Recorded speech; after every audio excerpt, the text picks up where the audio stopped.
my buddy played with him, or plays with Columbia. Yeah. My buddy, he pitches for them. Yeah, he was like 4.8 GPA. Yeah, you gotta be smart.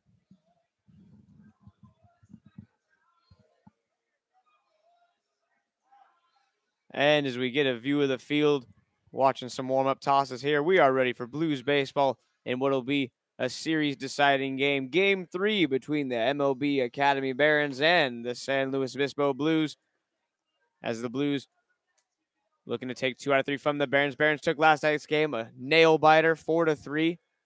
As they put one up in the ninth, one too many as the Blues looking to get things going here in Game 3. The throwdown's complete. We're ready to go as the Slow Blues will be sending to the mound number 23, Jordan Chris, a right-handed junior out of Columbia University, 6'3", 175-pound right-hander, representing Antioch, California.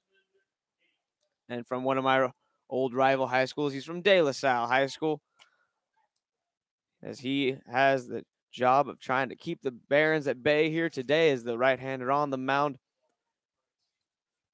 working with his catcher today behind the plate, Matt Anderson, as he calls the first pitch, a fastball that runs just a bit high, 1-0, as Desmond Gates, the center fielder, is going to lead things off here for the Barons as we are ready with evening baseball here in San Luis Obispo. As the 1-0 pitch is a fastball swung, lifted foul as it skips back toward the beer cart, 1-1. So Gates, Harris, and Banuelos, the hitters due up here for the Barons in the top of the first as the Blues ready on the 1-1 offering, a two-seam around the inside corner, a called strike, 1-2.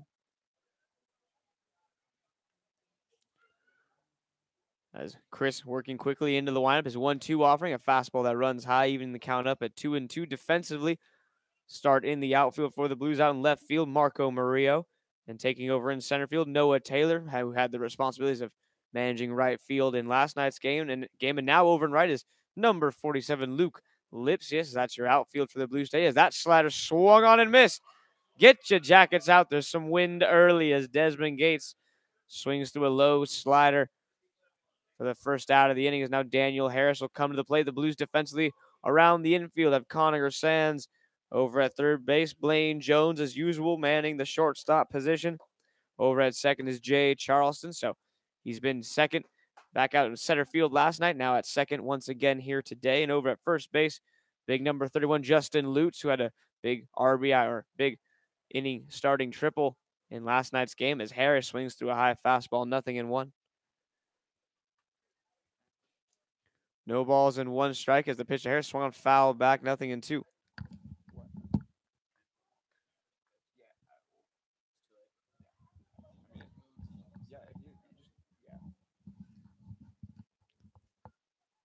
So no balls and two strikes here to Harris, the right-handed hitting second baseman at the plate. Ready for Chris's 0-2 offerings now. Jordan steps off the mound. Doesn't like the sign he got from his battery mate Anderson. Now resets as they get on the same page here. The 0-2 offering on its way as Chris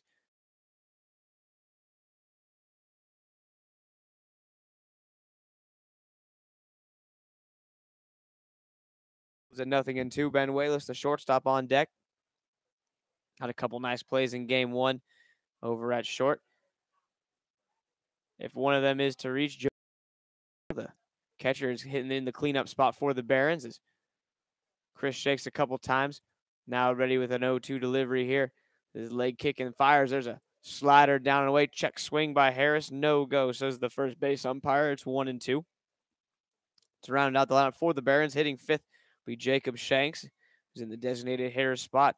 Hunter Lewis will hit sixth, followed by Cameron Dean, Logan Pollock, and Roosevelt Barnes will round out this order for the Barons as the pitch on the way here. Fastball lifted high and foul back toward the first base side near the beer tent over there, and count will remain at 1-2 as Jordan and Chris firing some strikes early here. Love to see it from the Blues starters. The 1-2 offering once again. A slider cut on and missed. Back-to-back strikeouts to get this game started as Harris swings over the top of a slow breaking slider. So the front door breaking ball there by Jordan Chris gets him his second punch out to start the game. As with 2 gone here, Joshua Benuelos will hit with nobody aboard. As Chris looking sharp here out of the gate.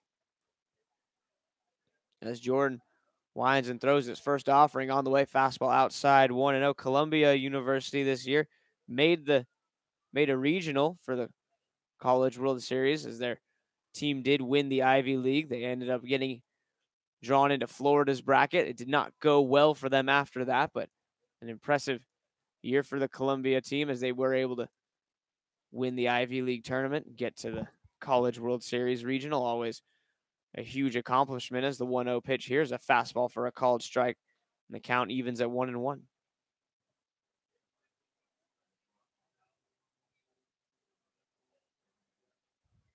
As now Chris into the line and throw balls. 2 strikes here as Chris battling back. Pitch on the way. The 2-2 slider lifted foul. Nice play by a dad there. Little slide and block action. Protects the 3-year-old daughter over there. Nice play by the man in the green shirt. So we'll do the 2-2 again here. Blues looking for a crisp 1-2-3 to get things started.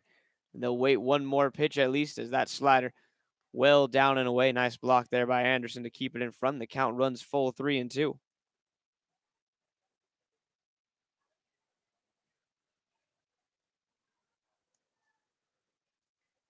now 3 balls, 2 strikes. Chris working quickly, fires away. Fastball.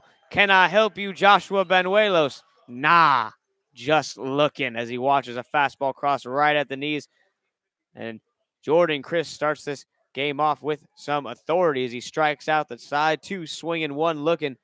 As that top of the first was brought to you by none other than Slow Transit. The City of San Luis Obispo's transit division operates with a quality of fixed route services as well as seasonal trolley. As we will come back with the bottom of the first, Blues looking for some early offense to back up that nice start by their starter, Jordan Chris, when we come back.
As we jump back in here, bottom of the first, top of the Blues order is Jay Charleston.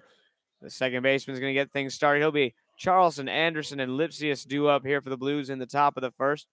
The rest of the lineup looks like this. Slade Hagen, the designated hitter for tonight's game in the cleanup spot. Justin Lutz hitting right behind him.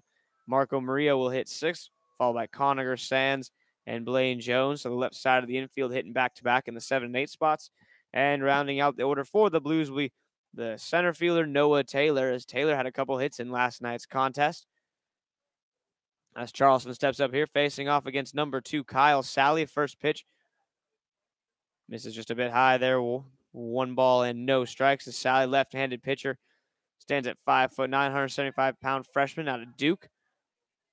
From Flossmoor, Illinois, is the 1-0 offering here. A fastball ripped into left field for a base hit. So Jay is aboard to get things started as Sally brought him one right down the middle. Jay doesn't miss it.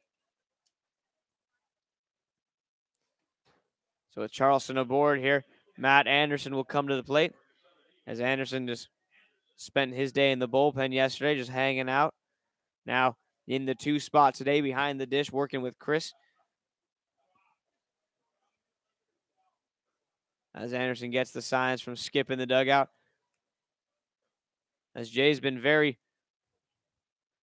been let off leash quite a bit over there at first base, being allowed to run. Doesn't run here as that pitch is grounded up and over the third baseman's head as it took a nice high hop. Charleston around second, headed for third.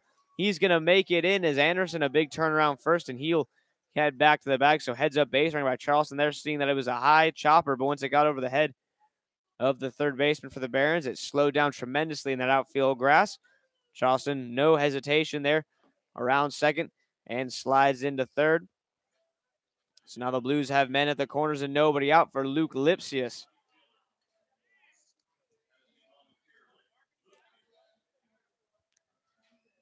That's Luke Lipsius batting .422 on the season here. He's worked 12 walks, has 10 RBIs. Team leader in all of those stats. Watches a fastball a bit inside 1-0. So Blues looking for some early offense after Jordan Chris struck out the side to start the game here. Blues can make a statement here in the early going as the 1-0 pitch, a slider that drops in for a strike, 1-1. So nice front door breaking ball there by Kyle Sally to even the count up at 1 apiece. As Anderson leads from first, the left-handed pitcher looking right at him, now to the plate. Slider there, good block by Argumento, the catcher, to throw down to second as Anderson was breaking, and he is safe. He's under the tag as Argumento has a different opinion there, but sliding in safely is Anderson there. So Argumento did all he could on that ball. Able to block it, kept it in front. Anderson got a good jump, saw the ball in dirt, able to take off, slides in underneath the tag. A good strong throw by the catcher, just not quite in time. Shortstop Banuelos unable to drop the tag on Anderson. So second and third as the 2-1 fastball runs outside, 3-1. So Blues with the chance to make some noise early here. Corners now in. Middle playing back, conceding the run.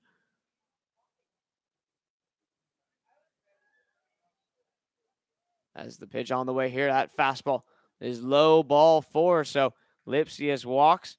Nice take there on the fastball, low and away, close pitch. Lipsius gets the call. The bases are loaded here with nobody out. And Slade Hagen at the plate. This is just how you draw it up when you're making your lineup. This is why you put your 4 hitter, make your power hitter in that 4 spot as Slade will step to the plate here.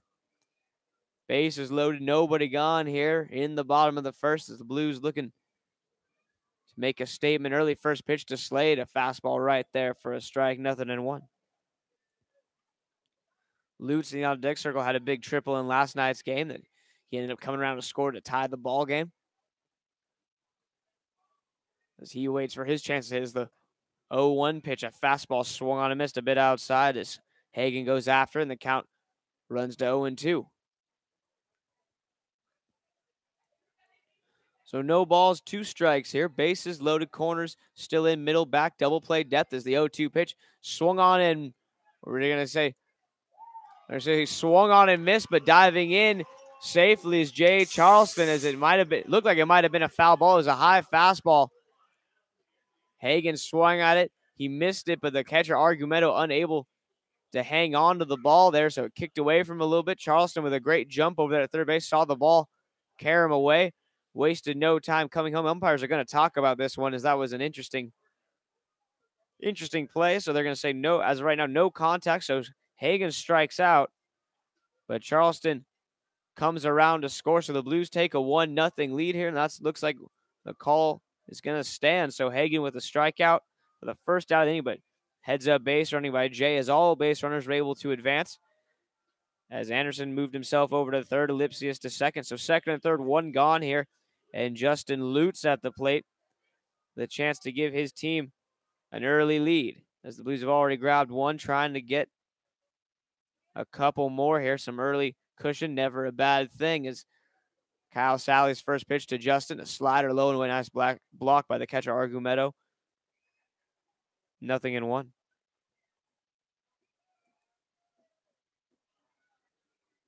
So no balls, one strike. Here's the wind, as always, blowing slightly from right to left as Lutz awaits the 1-0 offering. A bit inside, a back pick over to third, diving back, and is called out as Matt Anderson. So he's picked off by the catcher Argumedo. A nice play by Argumedo behind the plate. A quick snap throw down the third. Anderson.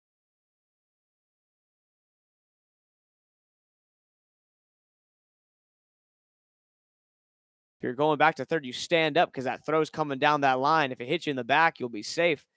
But he dove in instead as that slider hit on the ground by Lutz to second. And fielded, thrown on to first in time to get him. So one run for the Blues, but nothing more as a big pickoff play by the catcher there. And another man left stranded ends this inning. But the Blues grab one as the Blues lead at 1-0 after one, as that was an interesting play over there at third. Like I said, if Anderson goes in standing up, that ball would have hit him in the back, which would not have felt good. But he would have been safe on third and would have scored on the ground ball. So went for the dive, trying to get back, and not very close as he got tagged out. So the Blues grab one. They lead at 1-0. So looking for a big shutdown inning here in the early going from Jordan Chris, as the first inning brought to you by Geo Solutions, a local full-service geotechnical and geology company serving the greater San Luis Obispo communities. We'll come back with the top of the second as Jordan Chris will get back to work.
As we get set here, top of the second is upon us. Jordan Chris at the Rubbers. First pitch, a fastball just a bit outside, 1-0 as he faces the 4, 5, 6 hitters in this Barons order. As Joseph Argumedo at the plate here, the 1-0 offering him a fastball lifted to left center field, hit very well. No one's going to catch this one, as that ball is going to be over the Ultrex Bull for a home run. And just like that, this game is tied. So the MLB Academy Barons catcher doing it all himself with a big pickoff play in the bottom of the first, comes up and sends one to deep left center field and knots this game at 1 run apiece.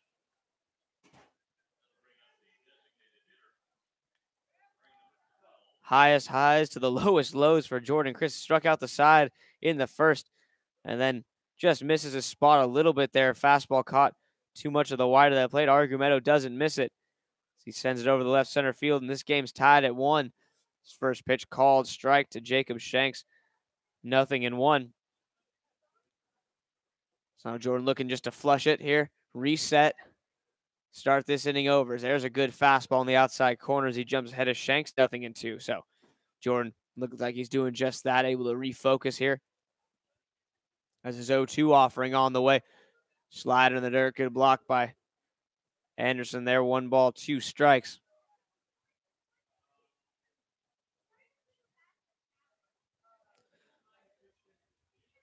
So Chris ready, the 1-2 offering on the way as Shanks, the right-hand hitter, stands at the plate. Upright stance as the slider in the dirt checks his swing, does Shanks. Anderson keeps it in front once again. The count runs to 2-2. So 2 balls and 2 strikes here. Nobody gone. 1 run home off the home run for the Barons. This game even at 1 apiece. As Chris's 2-2 offering on the way. A fastball that runs off the plate away, and the count full 3-2. So from 0-2 to 3-2 here. Jordan Chris looking for a big out here, trying to grab his first out of the inning away from Jacob Shanks. As Shanks in that designated hitter role for the Barons saves. His 3-2 offerings, a fastball lifted foul down the right field line, up and out of play. We'll reset and do the 3-2 again as the patrons continue to pour in here on a beautiful San Luis Obispo day as it's 6:30 in the afternoon. A slight breeze, clear skies. The 3-2 offering, a fastball. This one's lifted to left, hit pretty well. Going back is Murillo. He's going to look up, have to play this one off the wall as it hops right to him. A nice play by Murillo as he guns it in quickly, but sliding into second with a double is Jacob Shanks. So Jordan Chris goes with just the challenge fastball there. Shanks doesn't miss it. He short hops the Rourke family sign out there in left field as the Barons have the go-ahead run at second base here with Hunter Lewis, the first baseman, coming to the plate.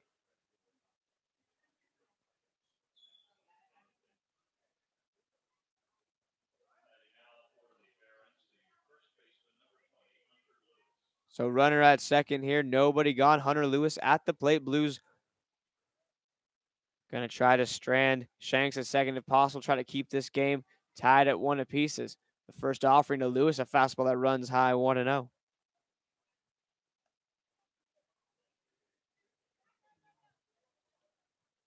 So 1 ball, no strikes here as Lutz and Sands at the corner infield spots playing back, giving some depth, making sure they have maximum range, as is Blaine Jones over at short. As that fastball swung just tapped foul, evening the count up at 1-1.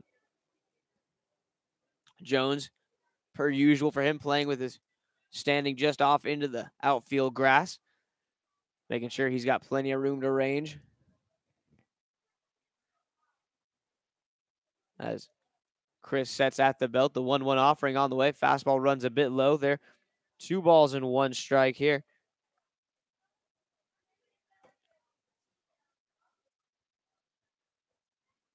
And now Jordan Chris gets the look in, gets the sign. Anderson sets up on the outer half of the plate here, trying to get Lewis to roll over on something as the 2-1 pitch on the way from Jordan. A fastball inside as Lewis tries to check his swing, unable to do so. He goes around, and the count even now at 2 balls and 2 strikes as Jordan looking for that big first out here. Outfield playing pretty straight up. Jay just a couple steps shaded toward left as the 2-2 pitch swung on and missed as he gets Hunter Lewis chasing there. Fastball well out of the zone. Lewis can't hold up as he goes after it. And there's the first out of the inning, the 4th punch out for Lewis as he now faces Cameron Dean, the left fielder. As Dean had a good offensive game in his first showing in this series. Now back at the plate here with a man on second and only 1 out. As Chris sets at the belt, ready with his first offering here as he whips a fastball on the outside corner, right of the knees for a called strike. 0-1. Good pitch there. Nothing Cameron Dean's really going to do with that one as Chris takes a little bit off that one, makes sure to spot it well.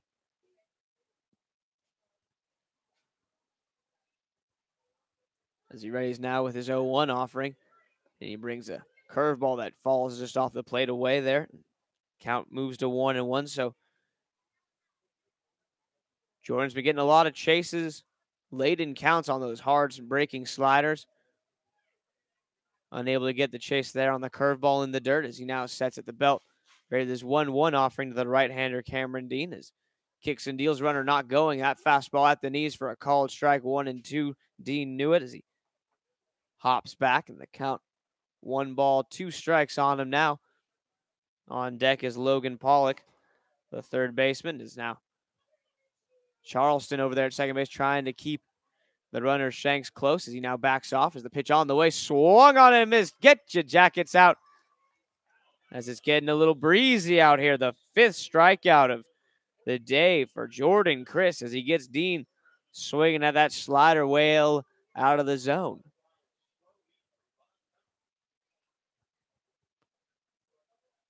And now with 2 gone, coming to the plate will be Logan Pollock, the third baseman.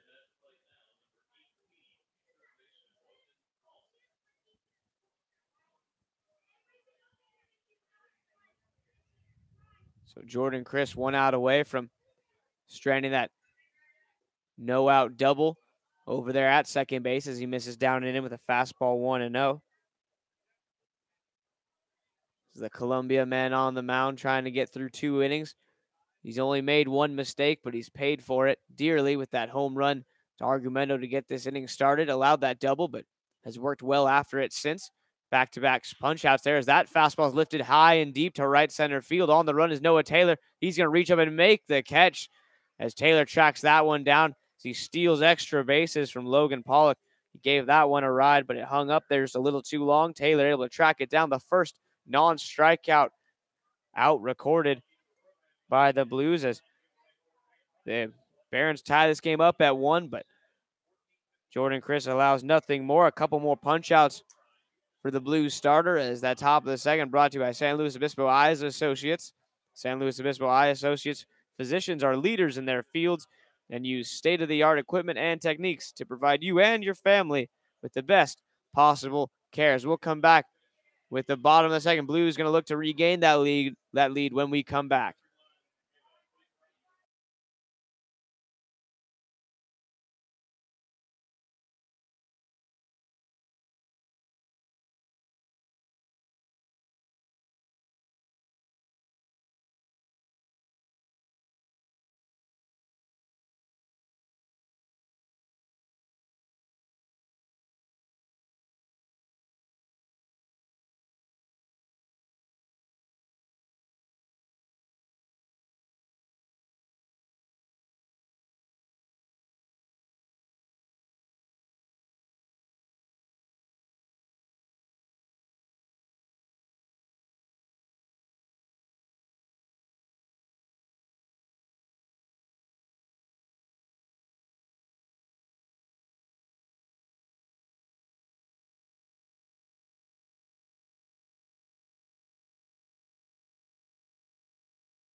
And as we're back here, bottom of the second, getting underway. Marco Murillo at the plate to get things started will be Murillo, Sands, and Jones.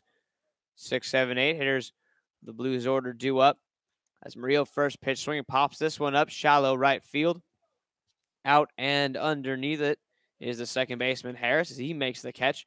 So 1 pitch, 1 away here to get the inning started. And with 1 gone, Conager Sands now at the plate. So the Cal Poly infielder looking to get this bottom of the second inning started as he steps up for his first chance to face Kyle Sally. As the first pitch to him is a bit low there, 1-0.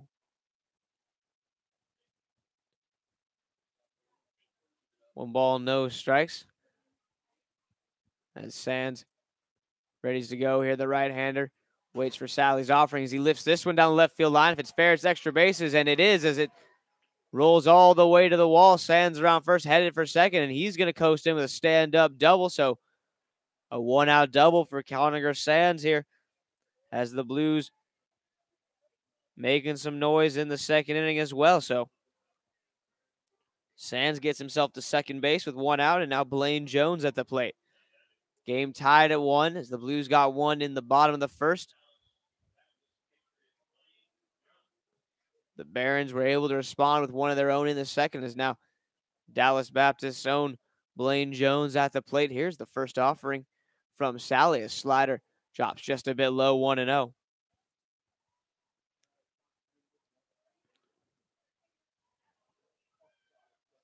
So 1 ball, no strikes here. As on deck is the 9-hole hitter, Noah Taylor. Blues looking to cash in off the Sands double. The backdoor breaking ball called strike there. Evens the count up on Jones 1-1.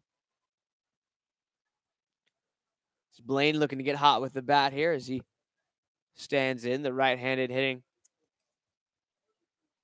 Shortstop, sophomore, 6'1", 200 pounds. As he waits the 1-1 offering on the way from Sally. Fastball in the dirt, blocked by Argumento, but he doesn't know where it is. It's caroms away from him, and down to third base is Conacher Sands. So Jones's job of at least needing to move the runner over done for him.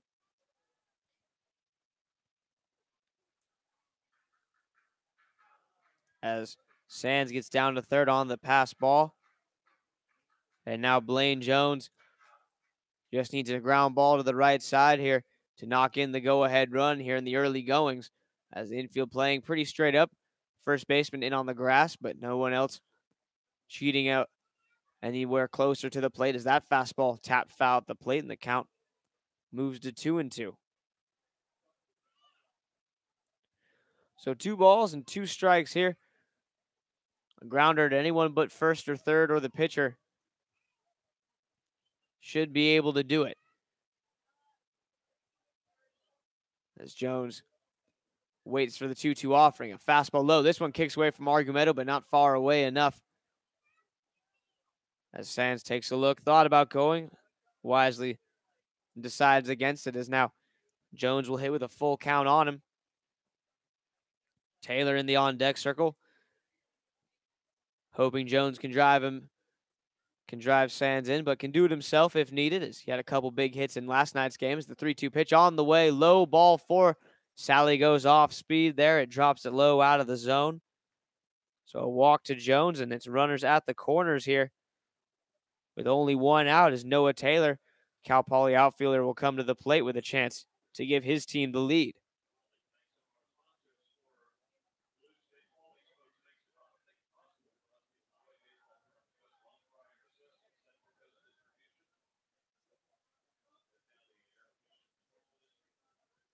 So Noah Taylor batting from the left side here, facing the left-handed pitcher Kyle Sally. Lefty-lefty matchup here. About to go down as Taylor steps to the plate. Runners at the corners, only one gone here in the inning. Top of the order, and Jay Charleston waits in the on-deck circle as the first offering to Taylor's a called strike, 0-1.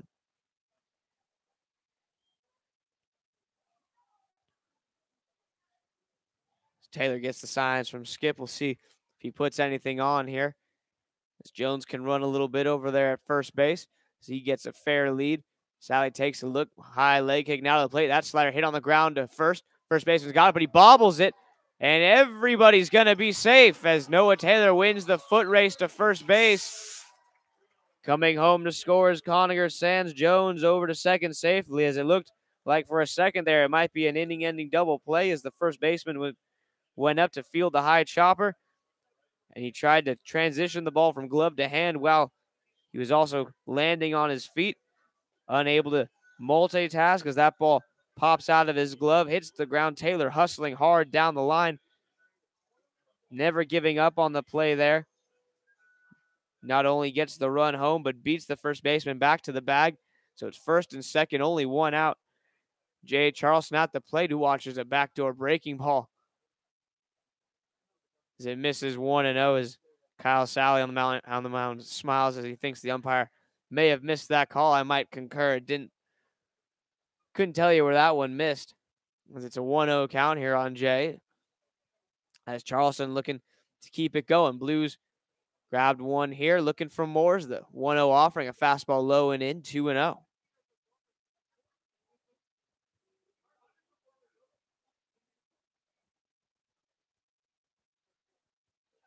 So 2 balls, no strikes here to the leadoff man, Jay Charleston, the Tennessee Volunteer at the plate. He singled and scored in his first at-bat. Now standing in here, a couple men on base looking to drive something in a gap.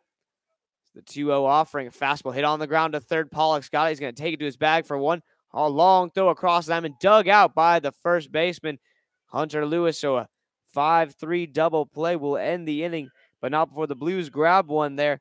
Some heads-up base running as the Blues take a 2-1 lead after 2.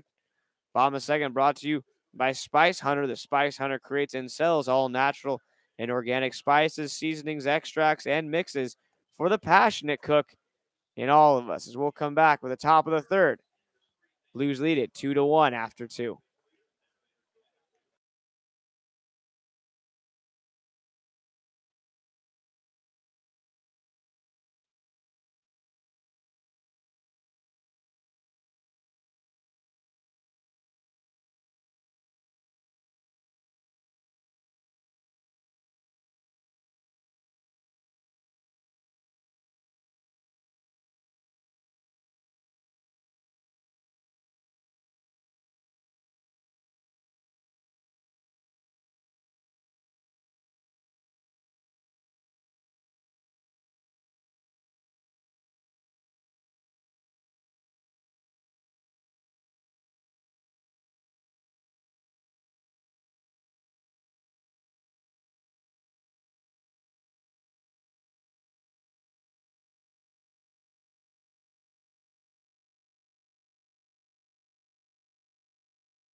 And as we're back at it here, top of the third, Blues looking for a big shutdown inning out of Jordan Chris on the mound as he faces the 9-hitter Roosevelt Barnes, who swings through a changeup, 0-1. As Chris is 0-1, offering a fastball that whizzes by just a bit outside. 1 ball and 1 strike. As Chris working quickly here. His 1-1 offering fastball runs a bit low there, 2-1. Anderson throws it back, trying to situate himself behind home plate as Matt as he sets up, gives the sign now. Adjusts a little bit. The pitch on the way. Fastball. This one's lifted foul back. It's going to clamber up against the backstop there. And the count moves to 2 balls and 2 strikes.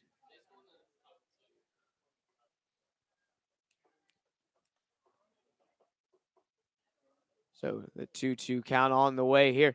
Slider swung on and missed.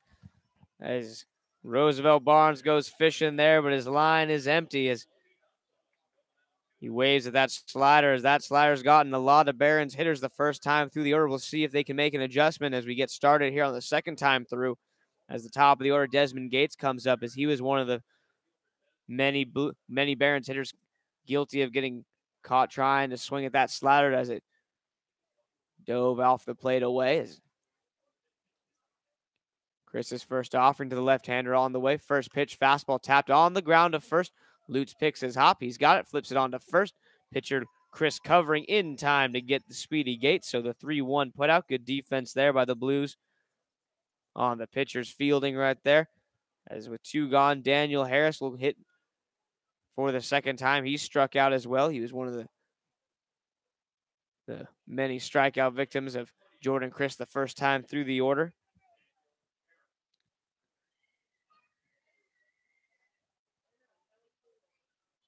So with 2 gone here, Chris looking for another 1-2-3 inning under his belt. As he readies with his first offering to Harris, who stands in. Right-hander waves the bat over his head. The first offering was a fastball hit hard, but hit straight up in the air. As coming on is Noah Taylor. Shallow center field. He will make the catch. So only a handful of pitches needed for Jordan Chris to get through it as he sets him down 1-2-3. Adds another strikeout to his total. He's got 6 as we have played 2.5 at the top of the third. Brought to you by Village Host Pizza and Grill. Our pledge to you is our product. Always fresh and always with the highest quality ingredients. There is simply no other way we would host our family and yours. As we'll come back with the bottom of the third. Blues looking to separate when we return.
Stepping into the box now, number 15, hitting in the 2 spot for the Blues is going to be Matt Anderson, the catcher. It'll be Anderson, Lipsius, and Hagen, 2, 3, 4 hitters do up for the Blues.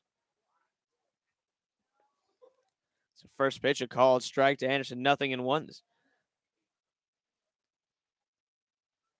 Anderson looking to do more of the same as he singled his first time up.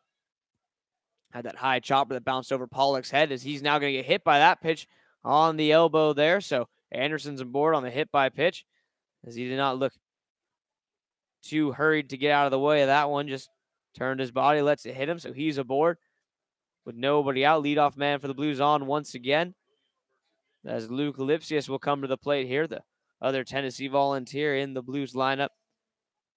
He walked his first time up, his 13th walk of the season. Lipsius has shown a very disciplined eye throughout the early goings of this season as he stands at the plate with a man on first. First offering to him is a fastball that runs high, 1-0. So Kyle Sally having to go through the teeth of this Blues order for the second time here. We'll see what adjustments are made by both sides. As Anderson with a healthy lead over there at first base. Now a pickoff, and he gets back in safely.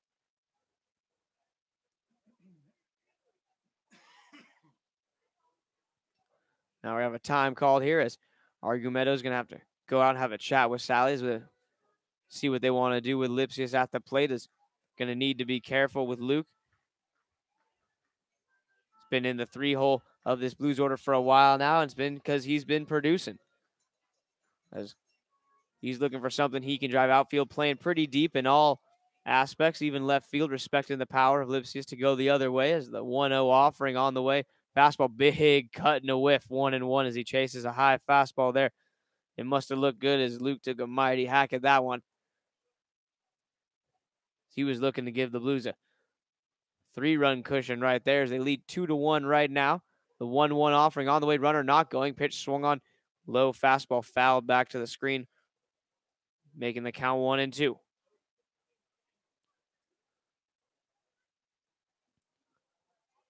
So 1-2 count here on the left-handed hitter Lipsius as Sally's offering as he takes a long look at first.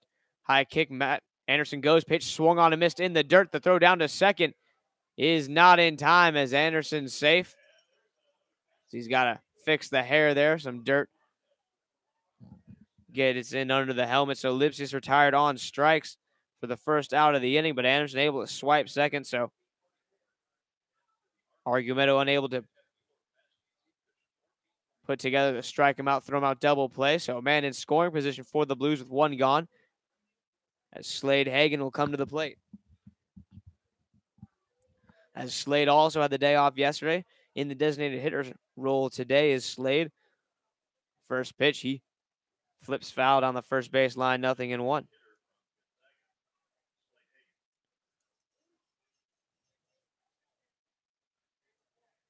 So Hagen looking for something he can drive here.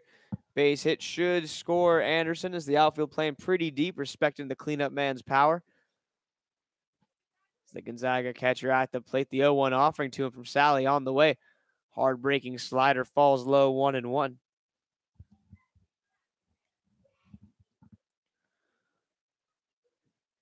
Pollock playing close to the bag over at third base just in case Anderson runs, trying to guard the line as well. As that fastball is lifted to center field, hit pretty well.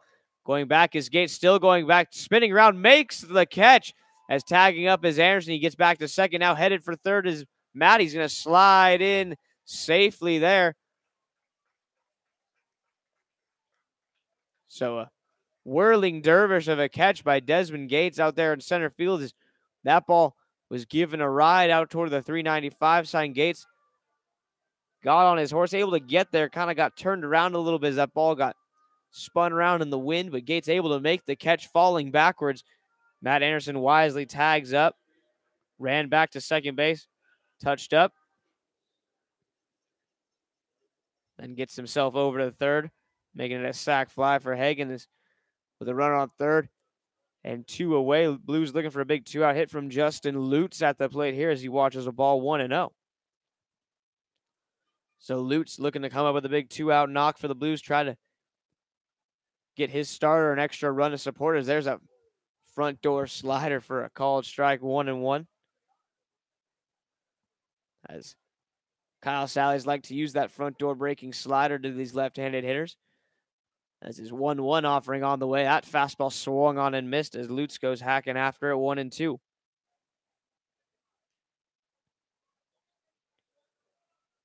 So 1-2 the count here, Justin. Going to need to battle back in this count, try to work his way on as the 1-2 pitch, a big swing and a miss as Lutz down, swinging the big breaker there.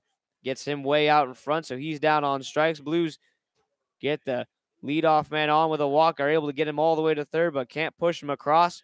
As Sally leaves him stranded at third inning, brought to you by Trophy Hunters.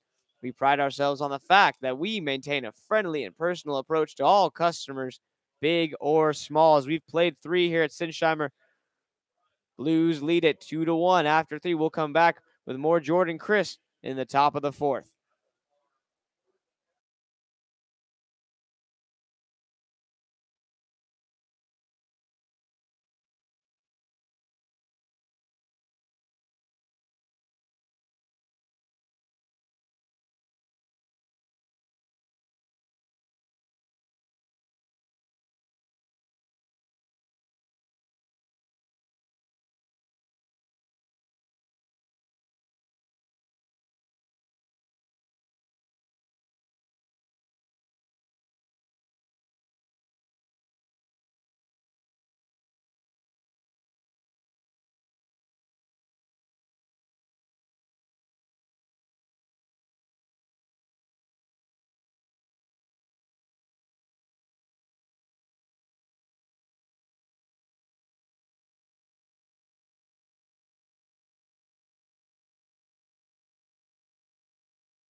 Top of the 4th set to go. Heart of the Barons order due up. First pitch swinging is Benuelos as he pulls that one foul. 0-1 as it'll be Benuelos, Argumedo, and Shanks due up. 3, 4, 5 hitters in the Barons order facing Jordan Chris for what will be the second time here as Chris making his way through the lineup once more as that slider swung on a miss. Would have been a strike if he didn't swing anyway. 0-2.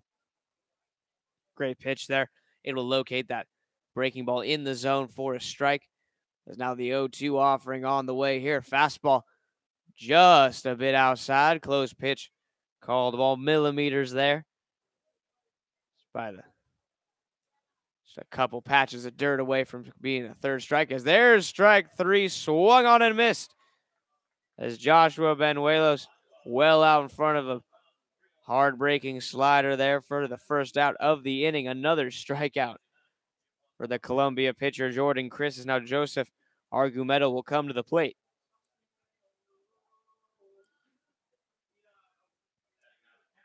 As Argumedo stands in here, he had the big home run, the lone run for the Barons, as he takes a big swing and a miss at a fastball out of the zone, low and away, 0-1.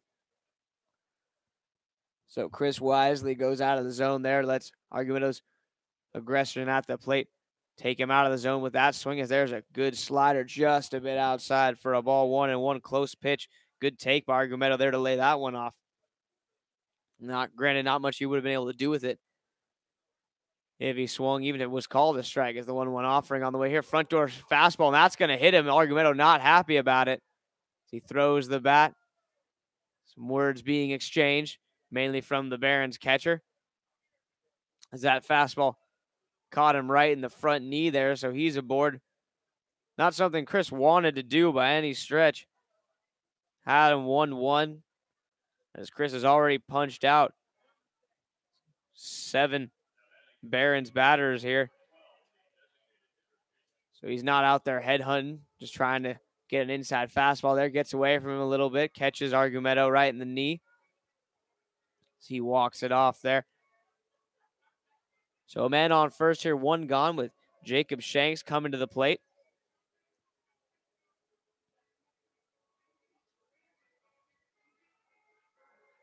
It'll be interesting to see if Argumedo takes that personally when we get to the bottom of the 4th. as we haven't had any real good tension between teams yet. This might light a fire. We don't want anything to happen, but we'll see what Argumedo does as he takes a big lead, not running. First pitch fastball outside there, 1-0. Is Argumedo's going to be feeling that one, though, on his knee when he's in the crouch behind home plate. Doesn't feel good. Speak from experience personally. This is the 1-0 offering on the way from Chris Swan. Fouled straight back to the screen, 1-1. So Shanks at the plate. He doubled his last time up, followed up the Argumento home run with a double to left center field as well. As the 1-1 offering on the way, slider down and away for a ball, 2-1. So Chris unable to find that bottom corner with a slider. It's 2-1. So Jordan looking for that ground ball double play, trying to end this inning right here as he works out of the stretch.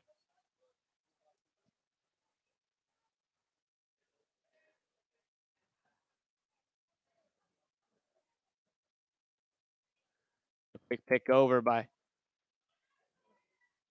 Jordan Chris, able to get back easily as Argumento gets right back into his lead. Now the pitch on the way. Fastball called, strike at the knees, 2-2. Close pitch called a strike there. Could have gone either way. Took a little off there, did Jordan. Made sure to hit his spot, so count even at 2-2. As Chris kicks and deals, pitch on the way. Fastball hit on the ground. A second, this could be two. Sands to second for one. Charleston on to first. Whipped cream and the cherry. A double play. Inning over. Side retired. No runs, no hits. One hit batter. No errors. A 5-4-3 double play ends the inning as we will go to the bottom of the fourth. Blues looking to add to their lead. As the bottom of the fourth brought to you by the Tribune. The Tribune is the oldest continuously operating business in the city of San Luis Obispo and the one of the oldest enterprises in SLO counties. We'll be back with the bottom of the fourth after this short break.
As we get set here in the bottom of the fourth, Coming to the plate for the Blues, number 16, Marco Murillo. First pitch swing, hard chopper to shortstop. Banuelos has it, a long throw, but unable to pick it is Hunter Lewis, so Murillo aboard.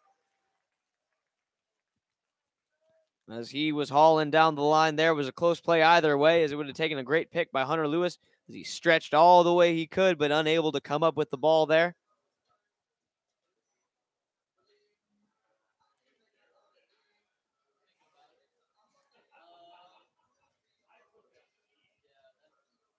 There was a close play there. Banuelos barely able to field down high chopper as it instead, if he had charged it, he may have had a chance, but fielded it on his back foot there. Murillo simply too fast. And that's a long throw, especially when he's shortstop like Banuelos, unable to get your feet going in that direction toward first. Had to throw from a standstill. Couldn't muscle it across as the first pitch to Conacher Sands ripped foul. 0-1 as Murillo was breaking on the pitch. So a little hit and run put on by Skip here. Keeping things interesting. The count is 0-1. Conacher, he doubled and later scored in the second inning his last time up. Looking for more of the same out of Mr. Sands here as he faces Sally for the second time here. Sally out of the stretch, takes a look at first. Long look now to the plate. Backdoor breaking ball misses just a bit outside. Their count moves to 1-1. Blaine Jones waits in the on deck circle. He walked his first time up. Had a good at bat, did Jones. Worked the count full, able to work a walk. As Sands looking to drive something once more here as Murillo leads. And a pickoff play over there as Murillo just takes a couple steps back. Saw it coming all the way. The B move by Sally there, just trying to make sure that Murillo doesn't get too big of a lead over there. As the 1-1 offering now on the way here. As Marco leads, not going. Pitch on the way, fastball way upstairs. And that right there is a product of Marco's ability to get in the head of Sally a little bit as he's dancing off the bag at first. Kyle Sally tried to look at Murillo as long as he could. Just wasn't quite able to pick up his target. Argumento as he misses way upstairs and off the plate as the 2-1 pitch on the way. Change up in the dirt, 3-1.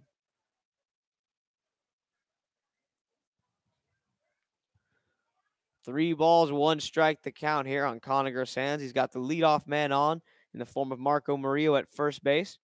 As the Blues have some action in the bullpen, a left-hander warming up as another pickoff play over. Casual throw as Murillo walks back to first. And we'll get set once more for the 3-1. Sally needs to throw a strike. The 3-1 offering on the way. Fastball outside and a little bit high, ball 4. So Murillo reached on the ground ball as he beat out the throw. Sands walks here. So it's first and second, nobody out, and Blaine Jones at the plate. The shortstop batting in the 8th spot in the Blues order. Walked himself last time. As he hits here with first and second, nobody out. Blues with the bottom of the order making some noise here, trying to push a one, maybe a few across as the first pitch misses high for a ball, 1-0. As now Pollock and Harris going to go out and have a chat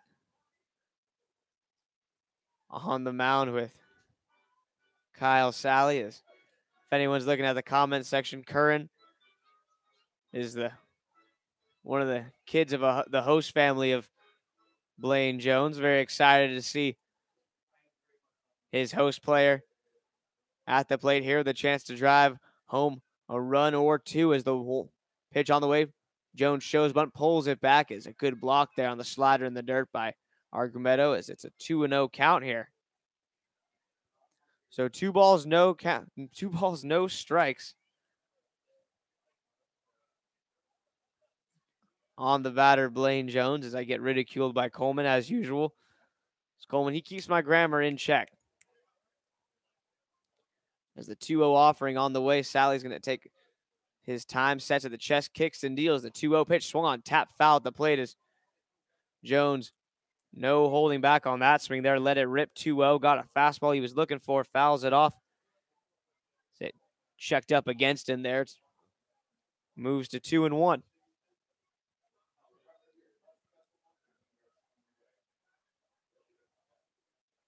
So 2-1 in the count here on Jones. Noah Taylor in the on-deck circle as Sally takes a look to second now to the plate. The 2-1 offering on the way. Runner takes off for third. Curveball in the dirt. Argumento's throw down to third is not in time. So a double steal there as Marco Murillo swipes third base. Got a good jump. Able to hop, take a couple steps, gets the nice hop skip in his lead. Able to bolt for third, slides in safely.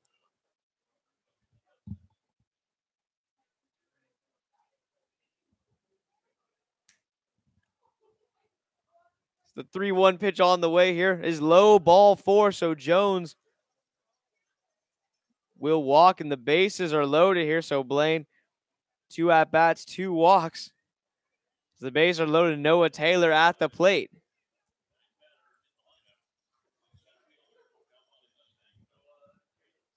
So the Cal Poly Mustang outfielder at the plate here, Noah Taylor,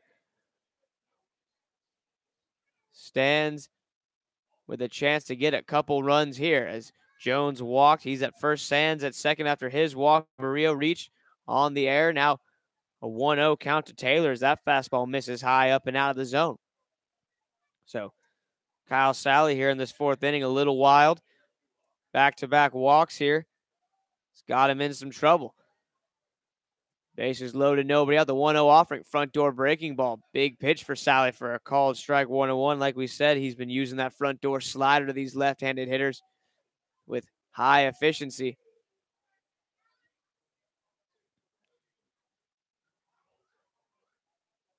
It's the 1-1 pitch signed by the catcher, Argumedo.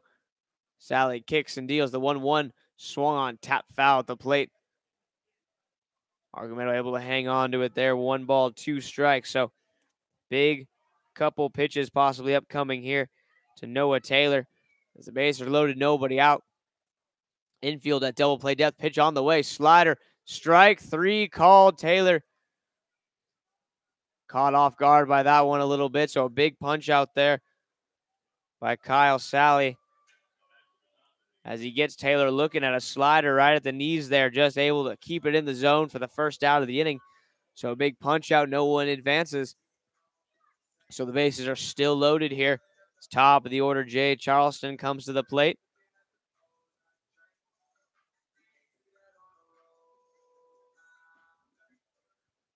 As Jay stands in here, bases loaded, 1 out. As Charleston calls time, situating himself in the box here. Outfield playing deep in center and left as the first pitch to him, a slider swung on and misses as he chases after that one. Nothing in one. Right field, pretty straight up. So the all around, pretty much respecting the power of the volunteer. Jay Charleston at the plate. Here's the right-hander facing the lefty Sally, looking for something he can drive. He's 1 for 2 on the day. As he watches that slider as it stays outside, 1-1.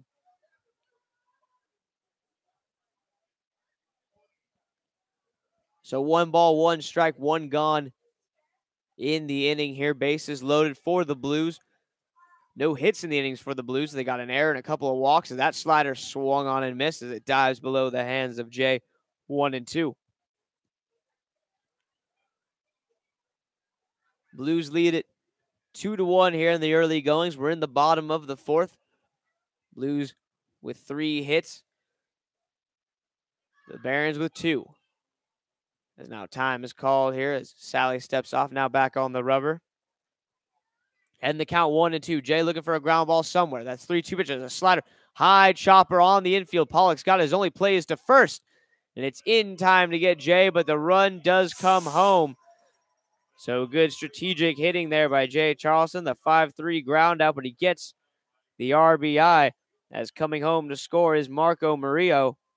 And the Blues grab a 3-1 lead as they're able to get that 1-run cushion they were looking for here. So a 2-run ball game here, bottom of the 4th. Runners at second and third as the only play on that real high chopper there for Pollock was to go to first. As the first pitch to Anderson, a slider ripped down the left field line. It's going to get down for a hit as it's kicked by the left fielder. He's unable to field it cleanly. 2 runs are going to come in to score. And Matt Anderson is on the board and on second base. He's got a couple of RBIs there on that double. As the Blues stretch it to a 5-1 lead here as Sands from third scores. Jones trots home from second as well. So a big 2-out double there by Matt Anderson. First pitch swinging. Drives it down the line. It was only going to be one run, it looked like. So the left fielder for the Barons went down to get that ball. Couldn't field it cleanly. It hit him in the foot while he was running. Kicked away from him all the way to the wall, allowing the second run to come home easily. As Jones most likely would have been waved home anyway. So a couple RBIs here for Matt Anderson. So Anderson, the catcher from Georgia Southern, adds a couple of big runs here with 2 outs as he stands on second base with 2 gone in the inning, and Luke Lipsius at the plate.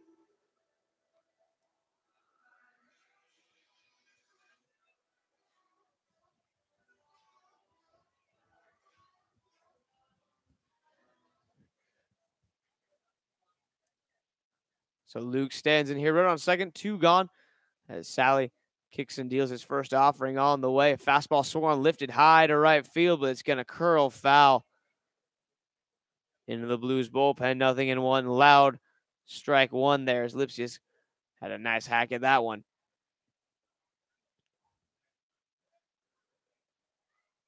So no balls, 1 strike here as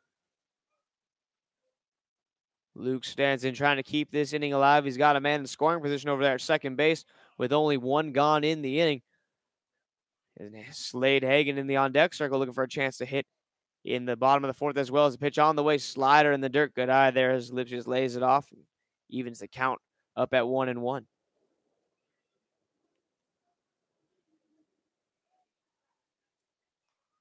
So 1 ball, 1 strike on Luke as he stands in. Anderson at second base being held close to second by the catcher Benuelos right behind him as the 1-1 offering. A fastball popped up.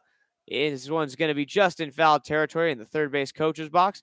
Pollock over. He makes the catch. Inning over side, retired, but damage done. Blues grab 3. As they get a couple of hits as well. The ground ball by Jay Charleston, well placed, gets 1 run, and the big hit is the 2-out double by Matt Anderson. That plates a couple more. As the bottom of the 4th sees 3 Blues runners score. It's brought to you by Wicks Roofing, proudly serving the California Central Coast since 1985. And we'll be back with the top of the 5th. Blues looking for a big shutdown inning. We'll see if the lefty warming up in the pen makes an appearance, as Jordan Chris has been hot today. He's only made 1 mistake, but he has tallied 7 strikeouts. And we'll be back with that top of the 5th after a short break.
As we get set for the top of the fifth, Blues looking for another big shutdown inning here as they grab 3 runs in the bottom of the fourth.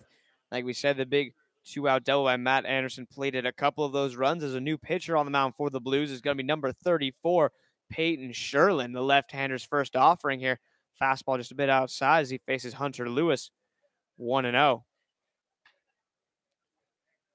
So Jordan Chris goes 4 strong innings, allowing only the 1 earned run, as there's a called strike count even up at 1-1.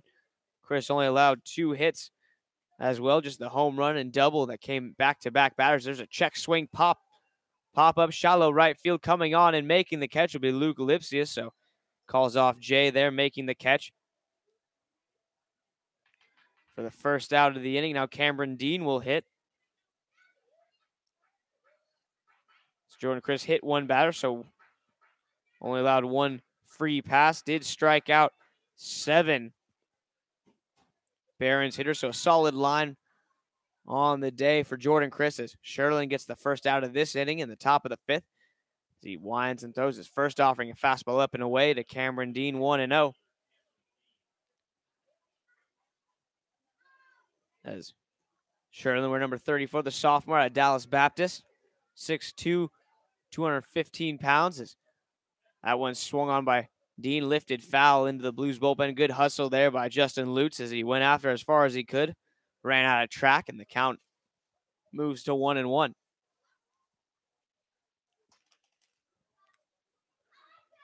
So 1 ball, 1 strike here. As Sherlin looks in, gets the sign, the 1-1 offering. A fastball just a bit low, picked out of the dirt by Anderson, 2-1. So we're joined in the booth by Grace Roman, passing through. Grace keeping everyone on task as that ball fouled off right at the plate there as Dean takes it into the shin. As he'll be permitted to try to walk that one off, and it's 2-2. It's Coleman Barr, our statistician, sitting next to me. He's just amusing himself with a golf pencil, almost took his own eye out as he's been spinning it around on his desk, and it hit his iPad where he keeps the score. It hits off the iPad, ricocheted right for his eye. Thankfully, Coleman moves like a cat, able to catch it. Keeps himself safe. He's from Florida, so I don't know if he has any health insurance out here. But granted, he's also from Florida, where his biggest fears are alligators, not pencils. So he could probably just shake it off. As we have a 2-2 count here. Now, Dean ready to step back in the box after fouling that ball off his own ankle. Of course, he has that ankle guard, and where's the hit? But right above it, as always. As the 2-2 offering on the way here. There's a slider just a bit low. Close pitch, called a ball. Sherlin thought he might have had it there. Anderson liked the spot. The count runs full 3-2. Sherlin working quickly. That pitch swung and fouled straight back to the screen. Ricochets back out toward the mound as it hit right on the bar on the backstop there. So count will remain full 3-2. It's been a while, huh? So 3 balls, 2 strikes here, 1 gone in the inning as Sherlin winds and throws his 3-2 count once again. Fastball lifted to right. Lipsius takes a couple steps back, is under and makes the catch. And just like that, a couple of flyouts to right, 1 short, 1 medium depth. And now Logan Pollock will hit with 2 gone and nobody aboard. As a third baseman, has had to make a couple plays today as well as he's had some action all series long over there at third defensively as he steps to the plate now. He flew out to center his first time up. As he faces Sherlin for the first time as Peyton looking for that big shutdown inning, 1 out away from doing just that as the Blues lead 5-1 here. There's the first pitch slider that falls just a bit low. They're 1-0.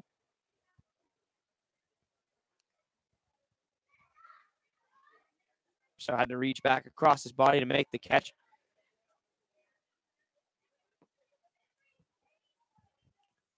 So 2 balls, no strikes. That fastball on its way. Swan lifted into left field. Murillo's under it. Sunglasses on and makes the catch. So some flyouts here as Sherlin gets a 1-2-3 inning as he carves Hunter, Lewis, Dean, and Pollock down. Gets them all to pop up. As Peyton Sherlin on the mound here in his first inning of work has a 1-2-3 inning. And we will go to the bottom of the fifth. Blues will send Slade Hagan to the plate to get things started when we come back.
As we get set to go here, Slade Hagan at the plate fouls that ball straight back, 0-1.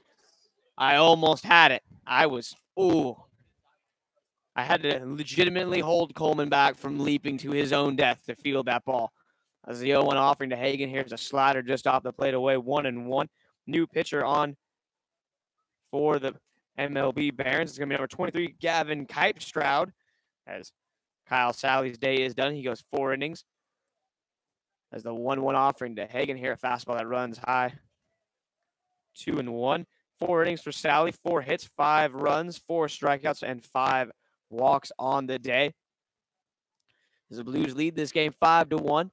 Lead in hits 4-2 as the 2-1 offering to Slade Hagan on its way. That fastball popped up, shallow right field, out onto the grass as Daniel Harris, the second baseman, makes the catch. So Hagan retired for the first out of the inning as that brings up number 31, Justin Lutz. So Lutz will come on here 0-2 to start his day, but looking to change that right here as he comes to the plate. Nobody on, 1 gone in the inning with Murillo hitting behind him. That's Justin with just the ever so slightly open stance for the power hitting lefties. The first pitch to him is a fastball just a bit off the plate for a ball, 1-0. Blues did some damage in the last inning there. Murillo got things started, bottom of the order, able to get themselves on. Charleston with a well-placed ground out, followed by the big 2-out double by Anderson, able to get the Blues 3 runs in the last inning to break out to a solid 5-1 lead as that ball misses outside and low, 2-0. As the 2-0 offering on the way from Kipestroud, a fastball, big swing and a tapper back to the mound as the umpire calls it foul at the plate there. As Argumedo thought that ball was not foul, as he says that since Lutz ran that he didn't think it hit him. Umpire saying it was foul at the plate. It must have hit Lutz while he was in the box. So 2-1 the count now. Barron's manager out just to have a word about what that call was. So it looks like it'll be a 2-1 count for Justin Lutz here. 1 gone in the inning as Barron's manager still out having a couple more words, trying to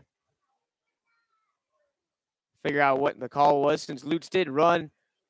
Does give the appearance of the Barons players and coaching staff that may not have hit him, as why would he have run if it had hit him? Well, that is what the call on the field is. And it looks like that's what it'll stay as. So a 2-1 count here on Justin with one gone.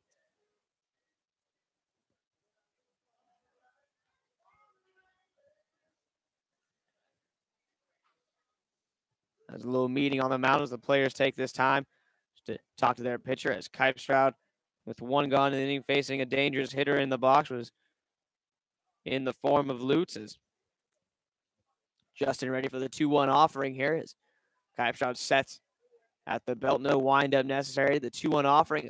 Backdoor breaking ball misses just a bit outside. The catcher, Argumento, you can tell, getting visibly frustrated as he holds on to the ball a little longer there before flipping it back to the pitcher, showing his displeasure as that 3-1 fastball swung, hit hard, but hit very high. Shallow right center. Daniel Harris out once again there, and he makes the catch on the sky ball off the bat of Lutz for the second out of the inning. Lutz just needs to figure out a way just to drive that out. He's catching it right on the barrel. He and Hagen both caught those balls square on the barrel and just sent them straight up an elevator shaft. As now Murillo will hit here. None on, 2 out in the bottom of the 5th. The first offering on the way. A front door breaking ball for a called strike. As Kipstroud jumps ahead here. Shadows beginning to take shape. As the Blues have a right-hander warming up in the pen. The 0-1 offering swung on a miss. Change up down and away. Gets Murillo to chase. 0-2.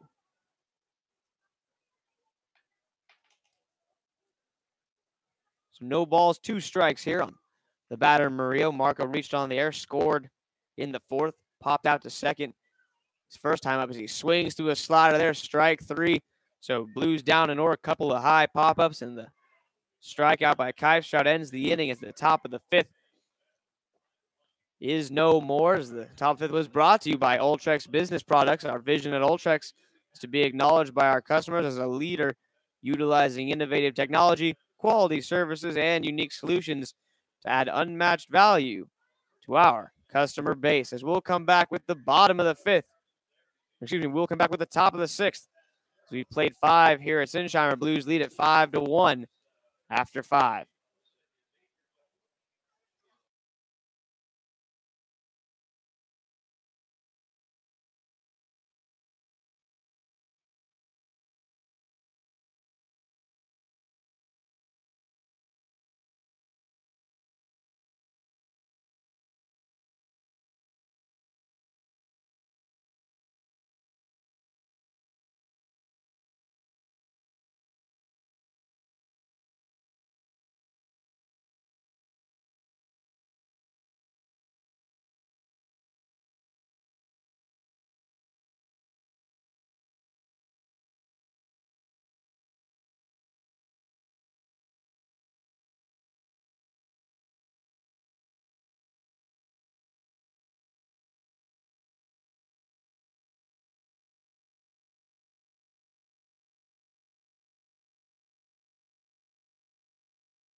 And as the top of the 6th gets set to begin, back on the mound for his second inning of work will be number 34, Peyton Sherlin. First pitch from Sherlin, a fastball just a bit off the plate away, 1-0. He faces the 9-hitter in the Barons order. Roosevelt Barnes, who struck out his first time up. Roosevelt had a big home run in last night's contest to tie the game up as he fouls that one back to the screen. 1-1. Blues lead at 5-1 here, top of the 6th inning. So we're over the halfway mark in this ball game as we almost reached the hour-and-a-half mark in our time of the broadcast. As Sherlin winds and throws his 1-1 offering on the way. A nice change up there, swung on and missed 1-2. So Peyton on in relief after Jordan Chris went 4 strong innings, allowing only 1 run, striking out 7 Barons batters. So Chris had the strikeout mojo working today as Sherlin's 1-2 offering a big breaking ball that stays outside 2-2. So right-hander continues to warm in the Blues pen. Skipper Dan Marple going with that strategy of using several relievers after having your starter go about 4 or 5 innings. As it has seemed to work for him pretty well for the most part here.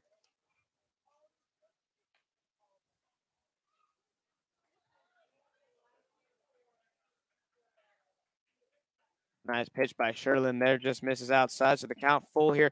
3 balls and 2 strikes as Peyton winds and throws the left-hander's fastball right there. Can I help you, Roosevelt Barnes? Nah, just looking as he goes window shopping and passes on the fastball in the low and in corner. Called strike 3. Big punch out there for Peyton Sherlin to get things started. His first punch out of the game here is as the 8th strikeout of Blues by Blues pitchers today. Is, like we said, Jordan Chris able to get 7. Peyton Sherlin adds 1 of his own here as we're back to the top of the order. Desmond Gates on the mound here. And Sherlin's first offering to the left-handed leadoff man is a front door breaking ball just a bit inside, 1-0. Can't get it to snap all the way back. So 1 ball, no strikes here. 1 gone in the inning as Sherlin winds and throws that fastball swung and flip foul back into the screen there. 1 ball, 1 strike.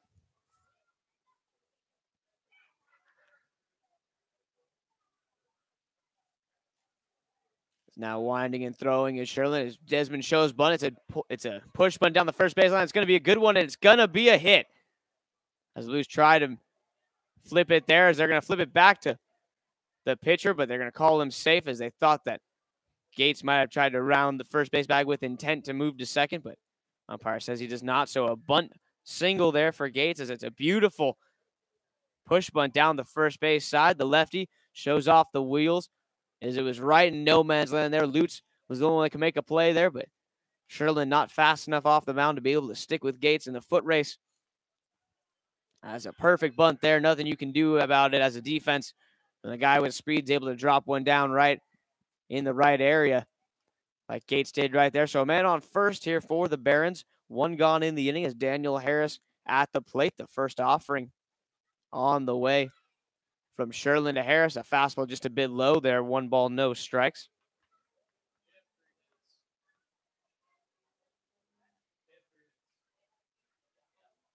So Sherlin, the lefty, for the first time today, working out of the stretch. His 1-0 offering a big swing and a miss as he challenges Harris with a low and in fastball. Harris a bit tardy on that one in the count, even at 1-1.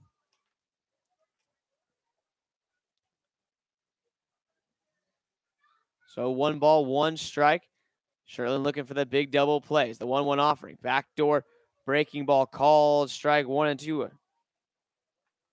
Will look like maybe a bit of a cutter there. Tight slider. Catches the corner and the count in the pitcher's favor, 1 and 2. So 1 ball, 2 strikes here.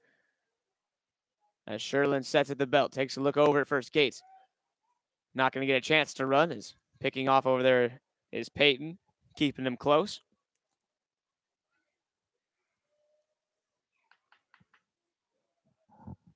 As Peyton Sherlin looks in, working with the catcher of the day, Matt Anderson. Anderson signs, wants the ball outside. Backdoor breaking ball just a bit outside. Close pitch there. As it may have looked like it had wrapped around the plate there, unable to cross over the black, and the count even now at 2 balls and 2 strikes. Gates with a sizable lead at first. We'll see if he tries to run. It's Sherlin the lefty. Takes a look at first. Couple looks to home now to first. Now back to the plate. That pitch on the outside. They say he went around as the home plate umpire is going to call it himself.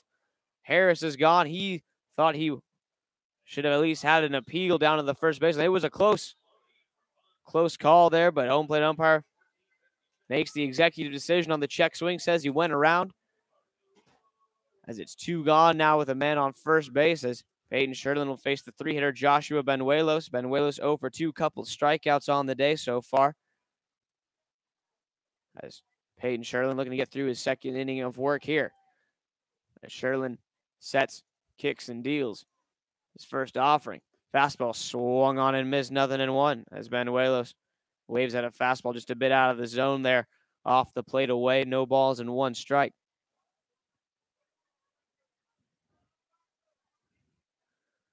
Sherlin now sets at the chest, kicks and deals. That fastball tapped down the first baseline as it's just going to roll foul, fielded by Justin Lutz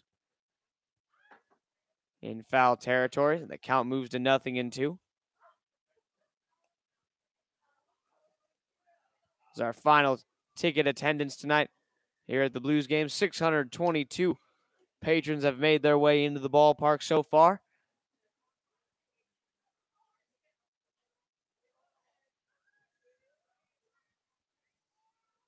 As with a count here on Benuelos, no balls and 2 strikes.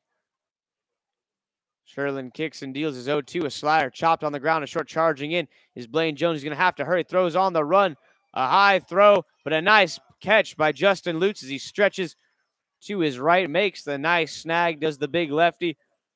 So a 6-3 putout puts the top of the 6th to bed as the Blues allow a single, but nothing more as the top of the 6th. Brought to you by Dignity Health. Excellent care delivered with compassion for all in need. Hello, human kindness, as we will go to the bottom of the 6th. Blues looking to add on here. They lead at 5-1 after 5.5.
As the bottom of 6 set to get underway here.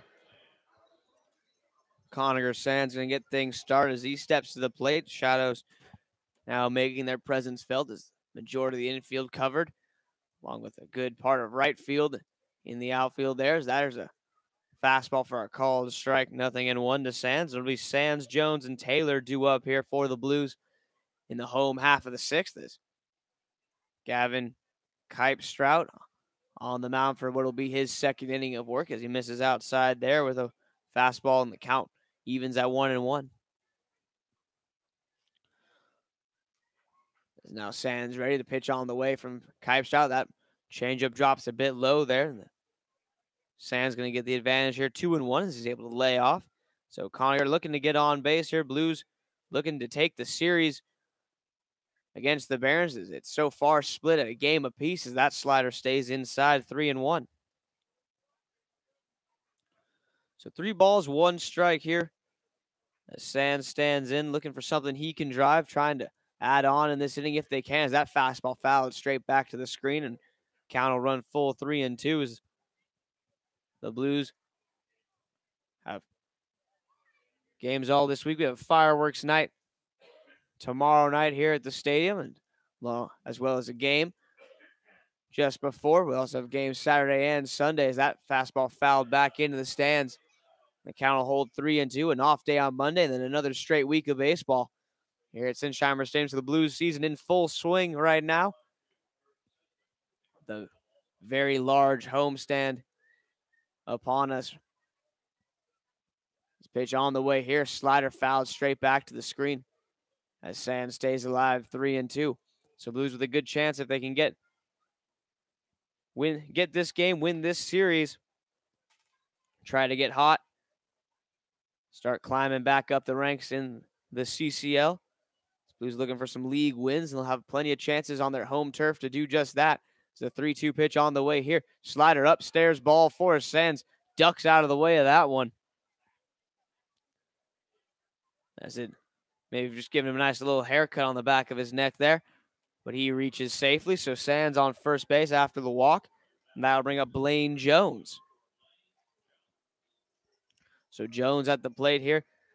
Blaine, so far, a couple of walks. So 0 for 0 on the day with a run scored is Blaine. He stands in. First pitch to him is a fastball low and away, 1-0. Argumento, good catch there. Keeping Sands at first base. It's Conacher looking for that ball in the dirt. A good, healthy secondary lead. As warming up for the Blues in the bullpen now is number 35, Gabe Constantine, as the left-hander gets loose. There's a fastball that's going to stay just a bit high there. 2 balls and no strikes.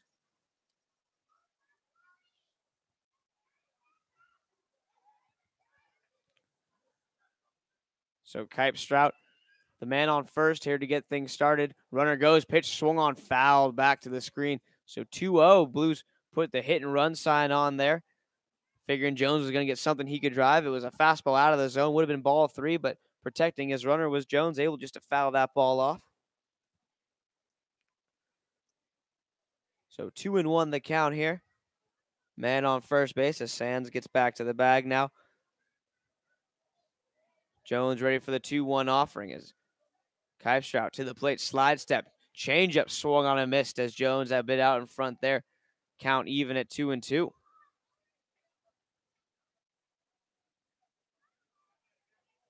So 2 balls and 2 strikes here. As Jones, the right-hander, facing Kipstrout, the right-hander, righty-righty matchup. The 2-2 offering, changeup swung on and missed as it dives under the hands of Jones there. So he strikes out for the first out of the inning with 1 gone. Noah Taylor will hit the man on first and 1 out.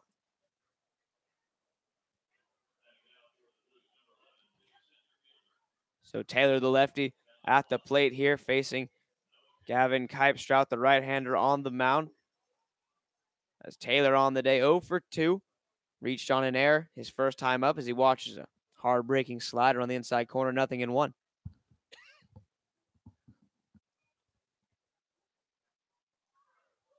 Taylor stands in here. A couple singles to his credit in last night's close contest. It's the pitch on the way. That fastball's lifted into right center field. Hit pretty well on the run and not going to get there is Desmond Gates in center field as it goes all the way to the wall. Taylor's around second, headed for third. Sands headed to the plate. And there's going to be no play, but Taylor's going to get caught in the rundown. And it looks like he's going to dive back to second, and he's going to be called out. So Taylor tried to go second to third there, but allows the run to score as he was looking triple out of the box the whole way. And it looked like for a second there he thought halfway to third that Sands might be getting held up, so he put the brakes on there. Ends up getting caught in a rundown, but he does get the RBI and credit for a double as Taylor drives that one out to right center field. So caught in the rundown, but nonetheless able to get the big RBI. Makes this a 6-1 ball game, and with 2 outs and nobody on, Jay Charleston will come to the plate.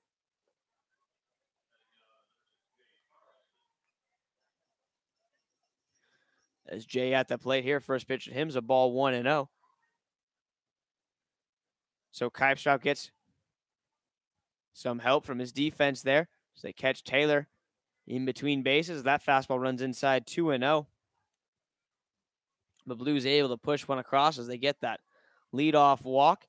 The big double there by Taylor makes it 6-1. So Blues 5 hits led to 6 runs as they've worked 6 walks, as well as that fastball hit on the ground to short. Charleston's got speed. It's a slow roller. Benuelos has to hurry, and the throw is not going to be in time, and it's going to be low. Gets underneath the glove of Hunter Lewis as Charleston's safe at second base. As Charleston most likely get credited with a hit and then an error, and throw allows him to get to second as he might have beaten that play. Anyway, it would have been close. There's a slow roller to short. Benuelos not charging as hard as he probably should have, had to hurry the throw. Unable to get enough on it there. So Charleston at second base. After that, so the extra 90 feet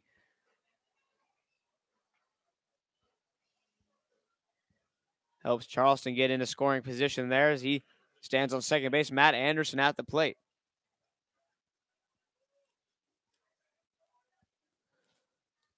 As Anderson sees his first pitch as a fastball right down the middle, taking all the way was Anderson for a called strike, 0-1. So no balls, 1 strike here. Blues trying to keep this inning going as they got another man in the scoring position. Charleston can run as well, so base hit will definitely score him. Outfield playing way back for Anderson. As the 0-1 offering a slider, that's going to hit him in the back there, so Anderson will walk. Most likely no intent there from the pitcher. Why would you ever hit someone with a slider? If you're going to hit somebody, you got to make it count, right, Cole? Cole agrees. He played soccer. He gets it. So first and second here, 2 gone in the inning. Luke Lipsius at the plate. So Lipsius stands in here. 2 on, 2 out. The Tennessee Volunteer. As he's been holding his own out there in right field today. A couple nice plays. Making the routine ones, as that's all he's really had to do so far. As he stands at the plate here so far on the day, Lipsius 0 for 2 with a walk. As he's got Charleston at second, Anderson at first. First pitch on the way. Fastball low. Taking off for third is Charleston. He's going to make it no contest as that ball got caught underneath the padding there of Argumedo when he went down to block it. So Charleston to third there. Runners at the corners, 2 gone. It's Jay. It's been an aggressive base runner this last couple games. Love to see it with his type of speed. Might as well. It's going to take a really good play to get someone like him out. It's the 1-0 offering, a fastball bit low there, 2-0.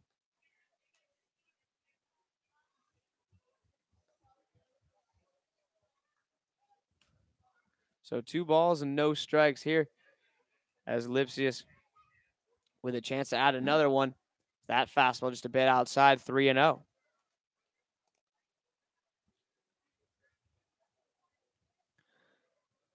Three balls, no strikes here to Lipsius. We'll see if he has the green light to take a hacker. If he's got a C1 here. Here's the 3-1 pitch right down the middle. Taking all the way is Luke, and the count moves to 3-1. So 3 balls, 1 strike, 2 gone in the inning. Lipsius trying to drive home one more. As the 3-1 pitch on the way. Runner takes off for second. That ball hit on the ground. Just fouled on the first base line, as that would have been 1, maybe 2 with the runner moving on the pitch. The count full now, 3 balls and 2 strikes.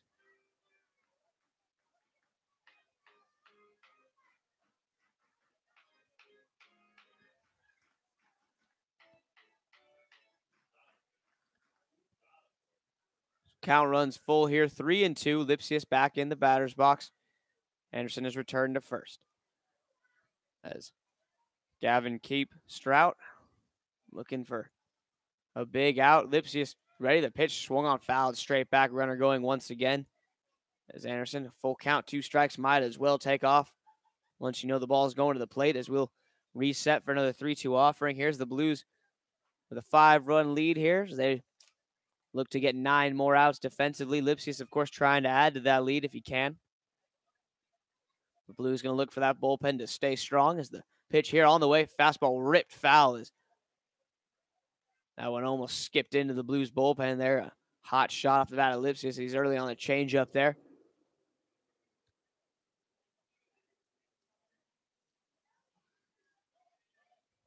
So now count full here, 3-2.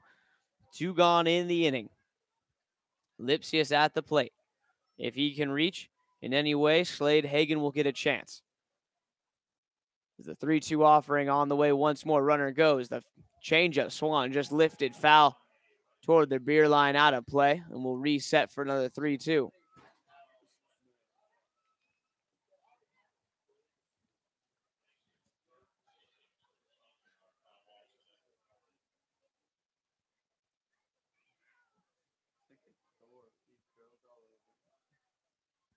So 3-2 the count now here as Lipsius waits. The pitch on the way. The fastball runs high, ball 4, so Lipsius walks, and the bases are loaded. As Slade Hagen will get a chance here. So Blues lead by 5, a chance to grab a couple more here with 2 outs. In the bottom of the 6th, the Blues scored once in the first, once in the second, 3 in the 4th. They've already got 1 here in the 6th, looking for more. As Hagen at the plate, 0 for 3 on the day in the designated hitter spot.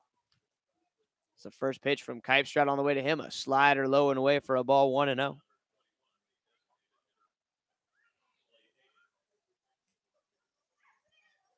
So 1 ball, no strikes here as the right-handed hitting Hagen against the right-handed throwing Kipestrat. It's Gavin's pitch on the way. Fastball hit right at the second baseman. A sharp one-hopper fielded by Harris. Throwing a first in time to get Hagen. Blues grab 1, but they leave him loaded. So we played 6 innings here at Sinsheimer. Blues lead at 6-1 after 6. That 6th inning brought to you by Sunset Honda, your new and used Honda car dealership in San Luis Obispo. We'll be back with the top of the 7th. Blues looking for another shutdown inning when we come back.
And as we set to go here, top of the 7th, new pitcher on the mound. It's going to be number 35, Gabe Constantine, another left-hander out of Dan Marple's pen. First pitch from him to Joseph Argumedo, called strike, 0-1. That pitch chopped foul there, 0-2. So Blues lead this game 6-1. They got 1 in the first, 1 in the second, 3 in the 4th, and 1 in the 6th. As Constantine kicks and deals facing the cleanup man Argumedo, that fastball just tails a bit off the plate away. Right where he wanted it was the catcher, Matt Anderson. Looking to get a swing at Argumedo, but he holds off. So 1-2 on the way as Constantine rears back, snaps a curveball. Bit low, good block by Anderson. 2-2. It'll be Argumedo, Shanks, and Lewis. 4, 5, and 6 hitters due up for the Barons in the visiting half of the 7th as the pitch on the way swung on and missed. As it's thrown right by Joseph Argumedo. Inside fastball. Constantine just rears back and lets it fly. And with one gone, Jacob Shanks, the designated hitter, will hit. As Shanks will come to the plate here. He doubled in the 2nd. Grounded into a 5-4-3 inning-ending double play back in the 4th. As he hits here, the first offering to him from Constantine, a fastball middle away, 0-1.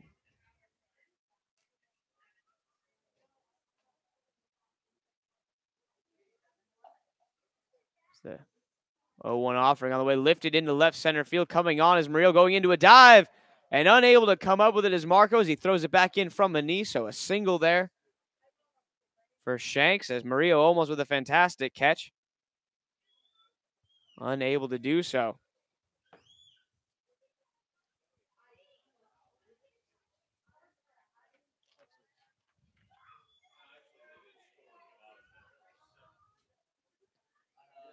So runner on first here, one gone in the inning after Shanks singles. Hunter Lewis at the plate.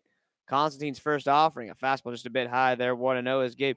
He's really got a herky-jerky motion out there on the mound, just rears back on that back leg and just comes right over the top. Gets all his weight into every pitch as that fastball catches the corner for a strike, 1-1. We got to sit real close to the plate when Constantine pitches. He throws a real heavy ball. It just seems like it just comes in with more weight on it. As that pitch, big swing and a miss there. 1-2. So 1 ball, 2 strikes here. As Constantine sets at the belt, the 1-2 offering on the way.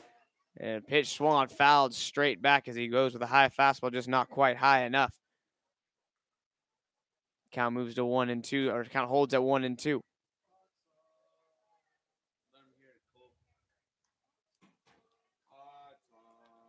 So 1 ball, 2 strikes on the batter of Hunter Lewis. Cameron Dean waits in the on-deck circle as Constantine on the mound. Left-hander. The pitch on the way in the dirt, blocked by Anderson there, and the count even at 2-2.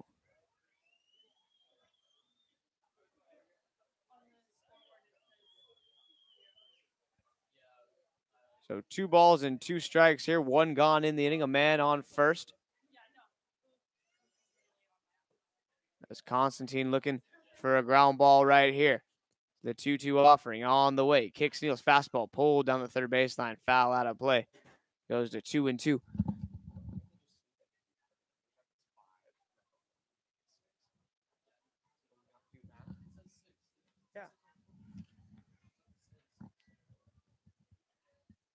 So count remains 2-2 here as Constantine sets at the belt. Runner leads from first. The 2-2 offering. A fastball just a bit off the plate away as Constantine's 2-seamer there. Little too much. As it misses the plate and the count runs full 3-2. So 3 balls and 2 strikes to Hunter Lewis at the plate as Lewis is hunched over, stance slightly closed. This is a full count offering him is going to be high ball 4. So Constantine misses high with the fastball, and it's going to be runners on first and second, 1 gone. And that'll bring Cameron Dean to the plate with a runner in scoring position. As coming out to the mound to have a chat is Matt Anderson. Punch going to tell his pitcher something along the lines of the fact that they're up 6-1 here. Go right after these guys. Try to get that ground ball. Get that inning-ending double play. The Blues have already turned a couple. Now Skip's going to take the full mound visit opportunity to get out there. Skip goes to the mound here. Going to chat with Constantine. The Blues play with the American League rules from the majors. So every mound visit counts. You only get 6, so Skip figures that might as well go out there. If Anderson's going to use one, might as well get your full money's worth. As Skip now out there just chatting with his pitcher a little bit, hanging out. Probably talking about the NBA draft, maybe, letting his pitcher know what picks were made. Or maybe baseball. You know, whatever they need just to calm Constantine down, focus him up.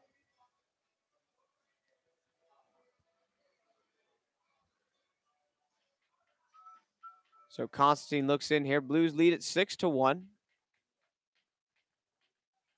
First and second, only one out. Cameron Dean, the left fielder, at the plate, 0 for 2 on the day. Strikeout and a flyout.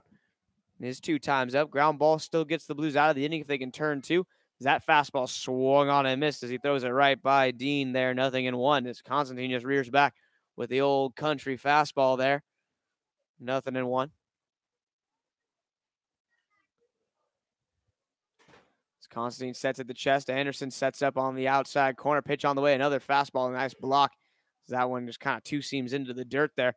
1 ball and 1 strike. As the Barons trying to get something going here in the latter innings of this game. As they trail by 5, but first and second, only 1 out. 1-1 count on Cameron Dean here as Constantine sets at the belt.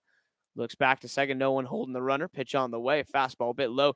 Kept in front by Anderson. Everyone's going to have to stay home. So nice block there as both runners looked like they wanted to take off and ball in dirt, but Anderson able to keep the ball right in front of him there. Picks it up immediately, gets it back to his pitcher. Count moves to 2-1, however, against Cameron. So Constantine do not want to walk another batter here. Wants to focus in, get his guy right here. Constantine, currently an undecided junior, 6'2", 210 pounds from McKinney, Texas. Pitch on the way, a nice change up there. Took a little off that one, spots it right on the corner, fouled back to the screen by Dean, and the count even now at 2-2.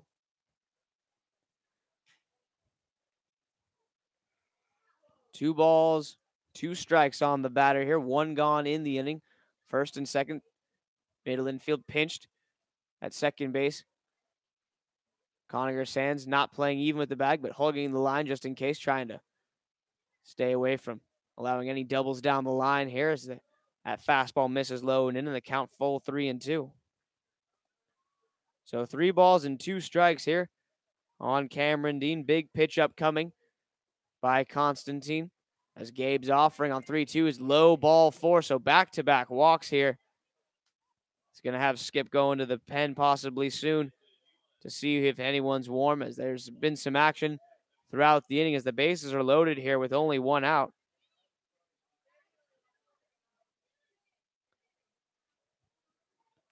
So the top of the 7th, not shy of drama here as its bases loaded, 1 out, and Logan Pollock, the third baseman, coming to the plate. Big right-handed hitter.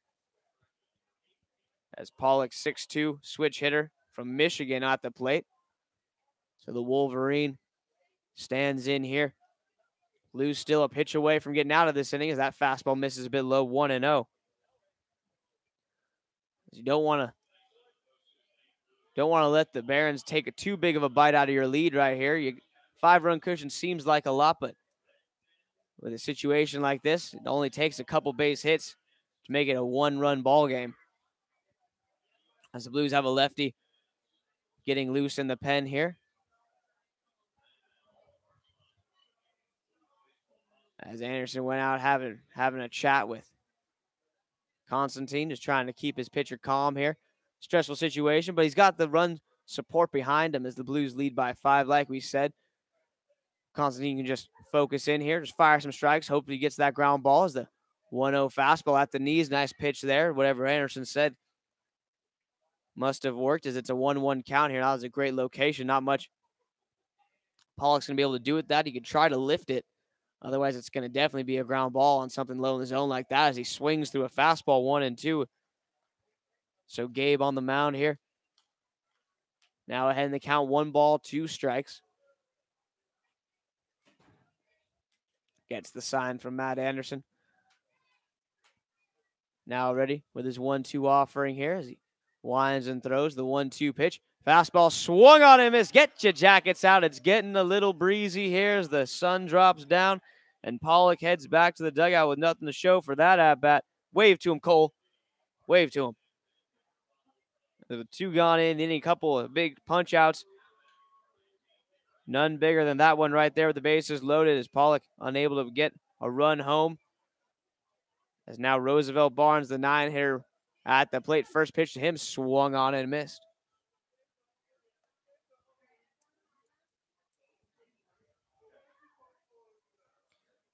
So no balls and 1 strike here as Pollock's 0-1 offering. A fastball popped up, foul, out of play. Nothing in 2 is little puff of smoke there. A little just excited. Just excited for the 7th inning stretch. I'm not going to point fingers and name names or name fingers and point names, but it wasn't Cole that did that. Cole, you're clear. I got your back on that one. As the 0-2 pitch on the way, fastball outside, 1-2. As though we do blame Cole for most things. That, sadly, is not one. I would love it if it was Cole. But he's clean on that one. He's clean. Constantine trying to keep it clean on the scoreboard here as he offers a 1-2 pitch. Fastball just a bit outside, close pitch, called a ball. Millimeters there from Gabe as he just misses that black, and it's even at 2-2. This is a big out for multiple reasons. If you can get Roosevelt here, he leaves the leadoff man in the on-deck circle for next inning. As time called by the batter as Barnes steps out.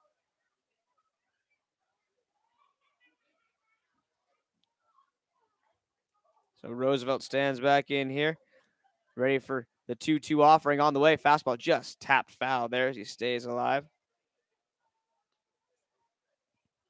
So count remains 2 balls and 2 strikes. Bases loaded here. Blues lead it 6-1. But the Barons threatening. They are looking for a big 2-out hit.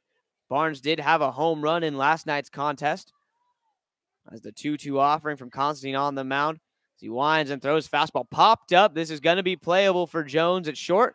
As he's under it, reaches up and makes the catch. So winning over, side retired, a single, a couple walks, a couple of strikeouts, and a pop-up to short is our top of the 7th as the Barons threaten but do not score. Our total remains the same. Blues 6, Barons 1. We head to the 7th inning stretch, which is brought to you by Hope Family Wines. Hope Family Wines has been farming in Paso Robles for more than 30 years. We'll come back with the Blues half of the 7th after a rousing rendition from the local school children.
as our intern choir produced a rousing rendition of Take Me Out to the Ball Game. We get set here in the bottom of the 7th. New pitcher on the mound is number 13, Andy Rosales. As Rosales is going to face Justin Lutz. Rosales, a left-hander on the bump, facing the left-handed hitting Lutz. First pitch down and away for a ball, 1-0. So 1 ball, no strikes here as Gavin Kipe-Strout goes 2 innings, allowing no runs as the 1-0 offering on the fastball lifted deep to right. It's going to be foul, but it's going to be impressive as that ball gets out into the Frisbee golf course out beyond the reaches of Sinsheimer, as that ball was smoked by Lutz just a bit early on that one as it's 1-1. So Rosales, see if he heeds that warning shot, and he's going to go back outside. He goes with the off speed there. Breaking ball gets the roll over to first. Lewis takes care of it himself, so the ground out retires Justin there. The first out of the inning, and with 1 gone, Marco Murillo will come to the plate.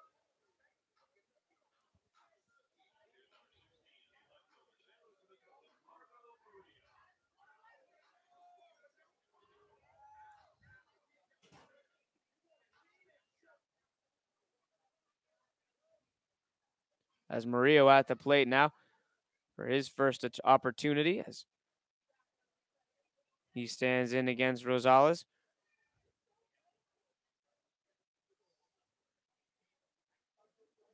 As now time called, Murillo steps out. The final line for Gavin Kipe-Strout on the night. He goes 2 innings, allows 1 run, walks 3, allows 2 hits, strikes out a pair. As Rosales, the left-hander, takes over fastball to Murillo. This one's belted to center field, hit pretty well. Desmond Gates back. He's on the track, and he makes the catch as Murillo hits it to the deepest part of the ballpark. And Desmond Gates, the fastest man on that Barons team, able to track that one down there as he had to get on his horse. Takes away easy extra bases for Murillo on the deep fly ball to center. But 2 gone here as Sands will now step to the plate. So Conner going to come up, but not before a conference on the mound here, as Argumedo and the head coach Kenny Lindro on the mound to talk with their pitcher Rosales here, as that mound meeting breaks up rather quickly. At least the coach leaves. Argumedo stays a little bit longer, make sure everything's squared away, as Argumedo back behind the plate here.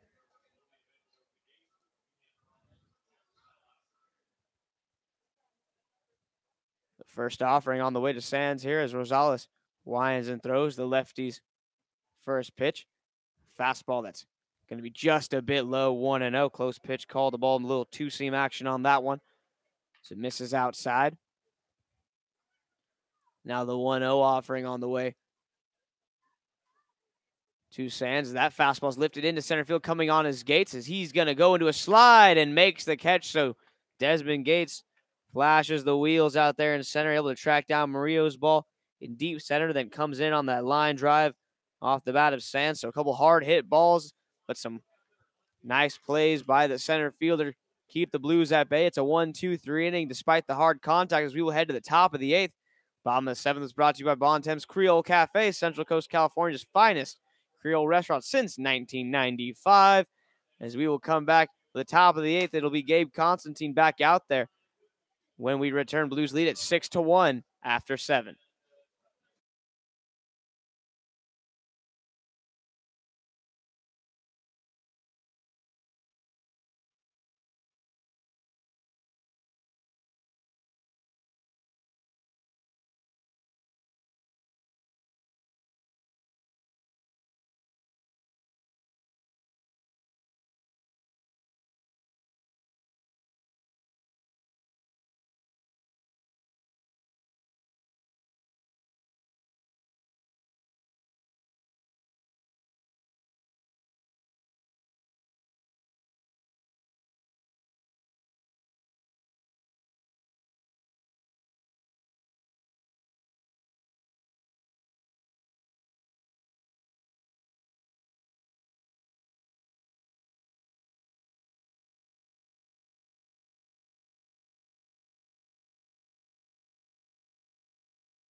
Top of the 8th, ready to go here. Is coming to the plate will be the top of the Barons order as Desmond Gates faces Gabe Constantine. First pitch, a fastball bit low.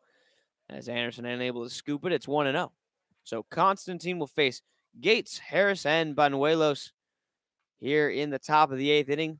Blues leading 6-1. As Gabe looks for another 0 on the board. The lone run given up on the home run, courtesy of Joseph Argumedo in his first appearance. A big swing and a miss there by Gates as it evens the count back up at 1-1. As the Blues got a couple runs early, then a couple in the middle. As they grabbed 3 in the 4th, 1 in the 6th, as they got a pair of runs in the early going, 1 in the 1st and 1 in the 2nd. It's the 2-1 offering on the way by Constantine, lifted foul. Back out of play. The count runs even now, 2-2. So 2 balls and 2 strikes on the leadoff man, Gates. After Gates had a couple nice plays out there in center field, he gets things started offensively for his club here. The top of the 8th inning is the 2-2 offering from Constantine on the way here. Fastball inside as Gates just shimmies out of the way there, and the count's full 3-2.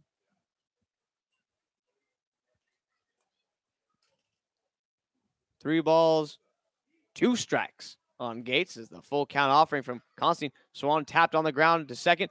Charleston goes into a slide, unable to come up with it, so the leadoff man is on here to get things started as Gates singles, and now Daniel Harris will come to the plate. Harris 0 for 3 on the day. Couple of strikeouts for him thus far as he'll stand in to face Constantine. The Blues still have a myriad of pitchers loosening in the pen. Lefty playing some catch, righty just getting loose as the first offering to Harris in the dirt. The runner takes off for second as Matt Anderson goes to get that ball. His foot slips out from under him there. He tried to make the throw to second. He lost his balance. Now the training staff's going to come out and have a look at him there. As it looked like he tried to straighten up and throw his right, and he's right as he put all the weight on his back leg there to make the throw. His foot just gave out. Had some loose dirt under him there. Didn't really have a solid base, it looked like, as he tried to make that throw. And as the trainers can come out and check on him, hopefully it's nothing too bad. Might have just tweaked his groin possibly there on that one, as he kind of did a little bit of the splits, but he was fully invested in that throw. And as anyone knows that's throwing a baseball really hard, it's all on the legs. So when he reared back on those legs, you expect that stability. When you don't have it, it's a kind of a shock to your system, I'm sure. As it was halfway through the motion of that throw was Anderson when his foot slipped out from under him. So trainer's taking a look at him here. Skips out as well, having a chat with Constantine, his pitcher. He's just standing by, so they're going to help Anderson up here. He's going to try to walk it off.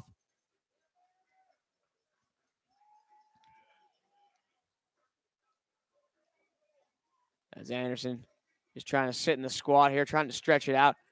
Looks like he might have just tweaked his groin, possibly a hamstring. Just nothing too serious, as we can see. He's walking around, so he should be all right. This is also entirely speculation. I'm not a doctor. Just want to preface that for the rest of the season when I'm sitting here trying to figure out what happened on injuries. I'm about 100 feet away. But we got a good look. Like, this is what it looks like it was, and it looks like he'll be all right, as Ryan McCarty in full gear is, in fact, going to come out. So Skip not taking any chances with Anderson. We'll get the full scoop on that for tomorrow, as he is roommates with Coleman Barr here, our statistician. So Coleman will be able to be our field reporter on that one. So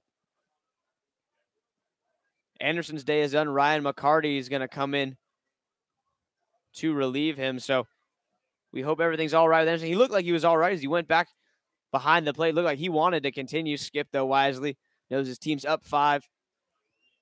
No reason to put Anderson back there to risk anything else happening. So wisely takes him out.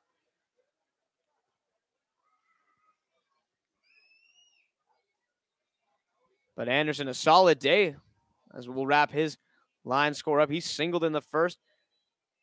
Had a hard hit fly ball that ended up allowing a runner to advance to third.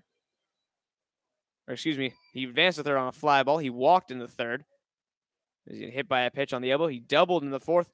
The big 2-out, 2 RBI double by Anderson there, and he was hit by a pitch in the sixth. So a couple hit by pitches by Anderson, a couple of hits. So he had a solid day offensively as he reached base all 4 times.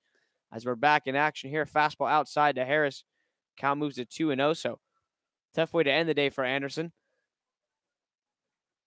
as he leaves in an early exit, but a 2-for-2 day, 2 RBIs to his credit, and a couple of hit by pitches. He took a pair of sliders, one to the elbow, one to the leg. As there's a fastball for a strike to Harris there, 2-1. So McCarty behind the plate here, looking to help Constantine through this inning after the leadoff man now on second. That fastball is going to be lifted into right field. Coming on is Lipsius. He's there to make the catch. The runner not tagging. He bluffs. A nice throw in by Luke there, as Gates wisely doesn't test the Blues right fielder for the first out of the inning as Harris pops out. Now Joshua Banuelos at the plate. The man on second and 1 gone here. So McCarty thrown into the middle of things now back there behind the plate. Hopefully he was paying attention, as he's now got to call this game, as that is the big advantage of having a one catcher through the whole game, is they're able to kind of figure out hitters' tendencies, what they are on, what they're lagging on, if they're on the fastball, if they're a little tardy, are they picking up curves well? Is that fastball misses outside 1-0? But now that you got McCarty in there, I mean, McCarty is a fine catcher. I'm sure he'll do just fine. Just always like to have that experience in the later innings when it's guys third and fourth times going through the order as the 1-0 on the way here. Fastball, that's a strike on the inside corner, 1-1.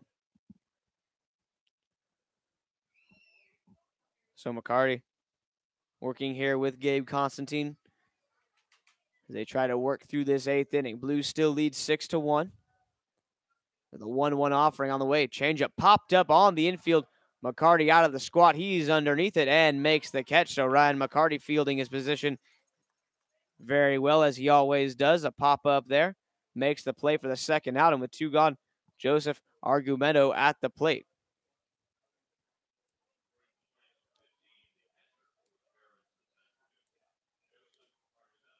So Argumedo up at the plate. A man on second, 2 gone, as Blues look to strand the leadoff man after the single.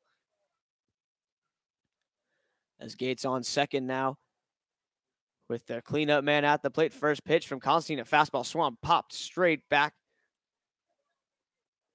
As apparently was swung on and missed it. The ball tipped off the mid of McCarty there. Looked like a foul ball from our aerial angle, but no contact made. So runner gets down to third. So Gates there on the pass ball.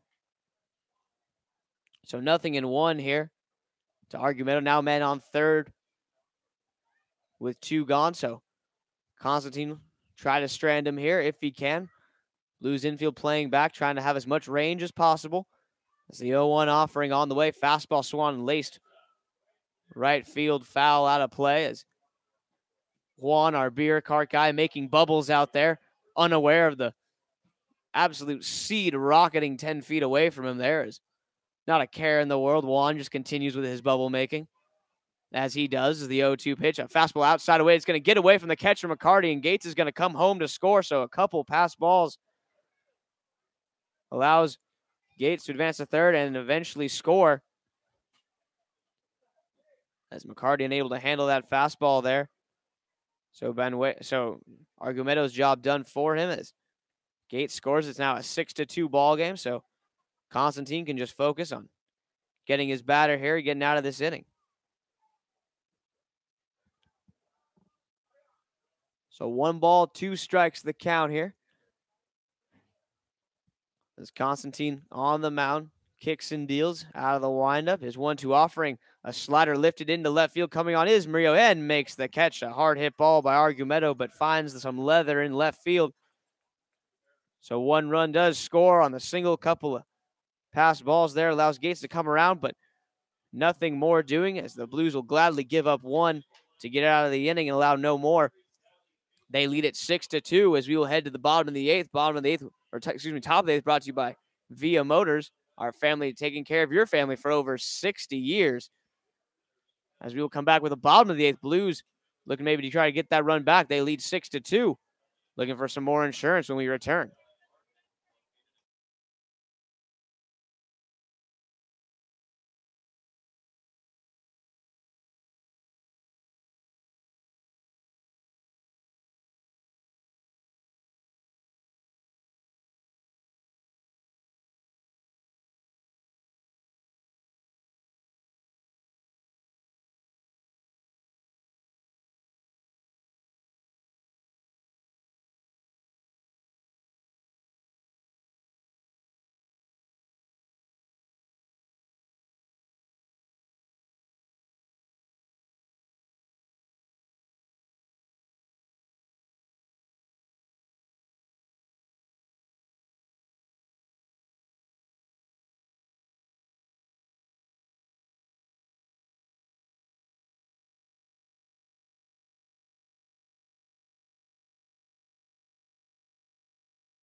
As we get back to the action here, it's going to be in the bottom of the 8th as the Blues looking to answer as the Barons able to push one run across there, making it a 6-2 ball game.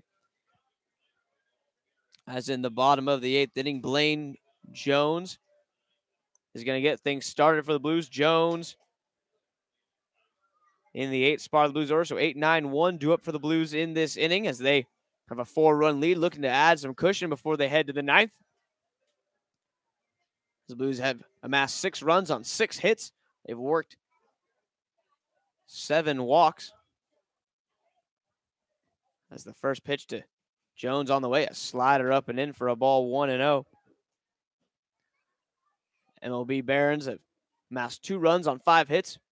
They've committed 3 errors. Blues errorless tonight. Solid defense all around by the Blues.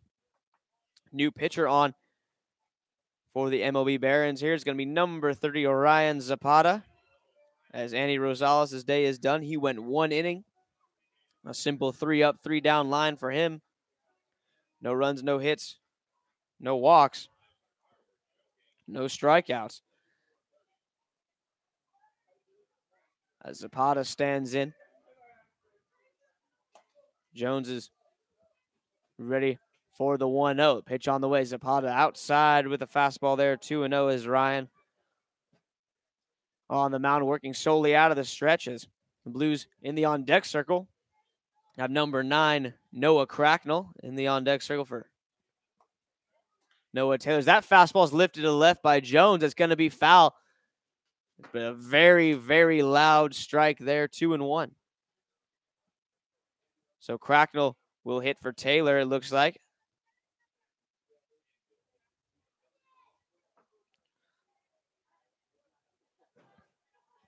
But Jones at the plate right now, trying to get things started here in the bottom of the 8th inning. The 2-1 offering on the way. Fastball. This one popped up just to our right here. It's going to get out of play. It's going right for a trash can. And it's so close.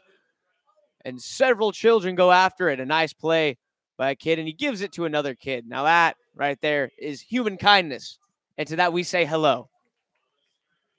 If you can message us with what ad that's from, that's 5 points for you. That's just as a human being. As Coleman's on it. And she'll be revealed at the end of the inning as the 2-2 offering on the way here. Fastball low and away. Count runs full 3-2.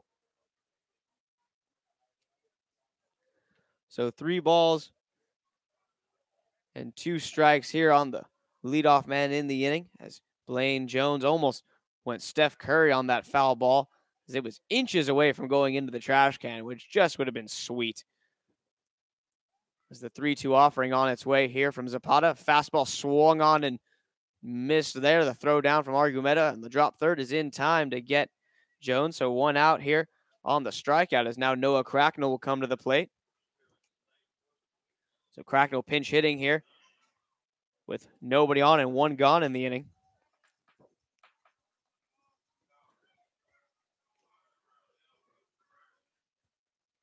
So Noah stepping to the plate here for his first at-bat of the game. As we'll see what happens defensively as he is pinch hitting for a center fielder in Noah Taylor. So maybe Cracknell, a catcher, gets his chance in center. Who knows?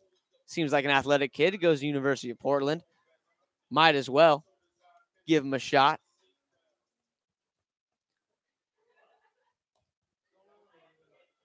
The first offering to Noah Cracknell on the way is a fastball low 1-0. Sorry for laughing, but our music and press box director Ellie played whatever walk-up song it was for Noah Cracknell, and the ending was a reference to something, some sort of toiletry, like putting the seat down after you flush. I don't know what it was, but it was hilarious to hear over the loudspeakers in a public setting.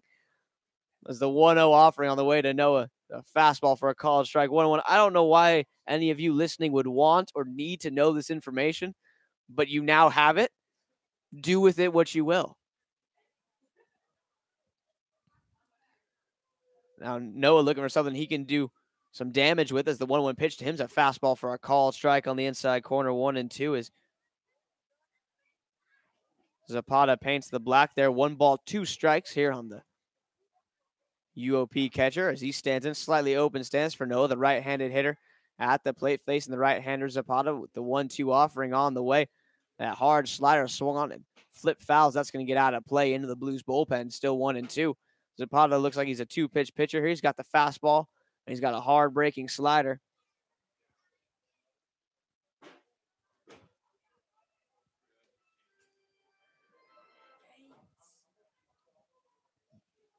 So we get set for another 1-2 offering here. The fielders return to their normal locations. As Zapata sets at the belt, the 1-2 offering on the way. A slider that stays upstairs, 2-2. So 2 balls and 2 strikes to the count here on Noah Cracknell, looking to get aboard. As Noah on the season, hitting a cool 154, but it's early. His at-bats have been sparse, and he's going to get rung up on a slider low and away there. Close pitch, strike 3 called. The breaking slider down and away. Gets Cracknell looking there. A nice pitch from Zapata gets the call. It's nobody on and 2 out for the top of the order now as Jay Charleston will step to the plate.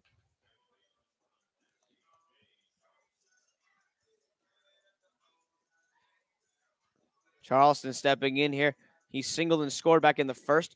Grounded out to third a couple times, but got an RBI on one of those, and he singled in the 6th. So 2 for 4 with an RBI and a run scored on the day for Charleston. Not a bad showing so far for the Volunteer. As the first offering him, here's a fastball just a bit outside, 1-0.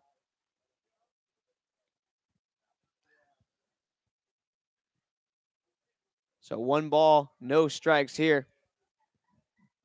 As Zapata sets on the mound, working with his catcher, Argumento, trying to get through this 8th inning clean as the 1-0 offering a fastball on the inside corner for a called strike.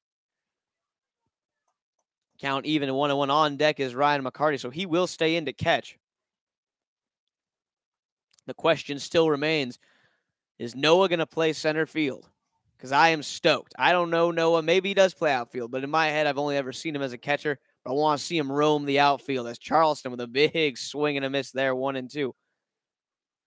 Paul, if you're listening, let us know. Can Noah play the outfield? Is he a closet Ichiro out there? Is he going to cover some ground?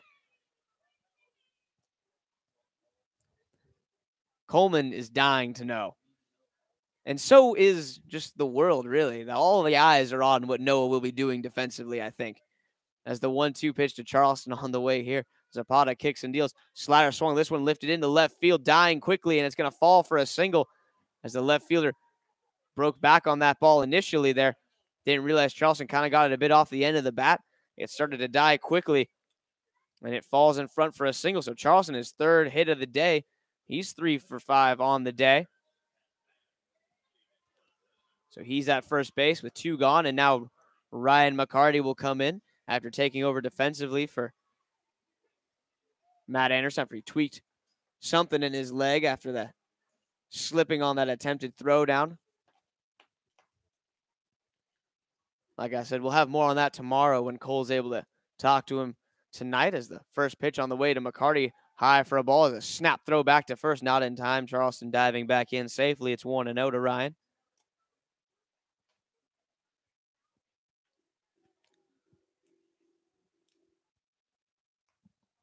So Ryan stands in here, hitting in the 2 spot of the Blues order now. Slightly open stance for the right-hander. Holds the bat very close to his ear as the 1-0 offering. A fastball just a bit inside. 2-seamer cuts a bit too far in on the right-hander. 2-0.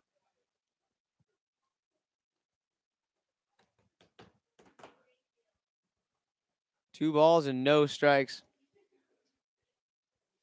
on the batter McCarty here as Ryan looking for something to drive.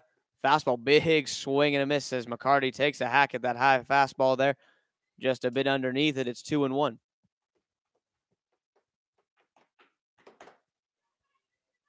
Two balls and 1 strike as our interns start to pack up the game here. We see him milling about.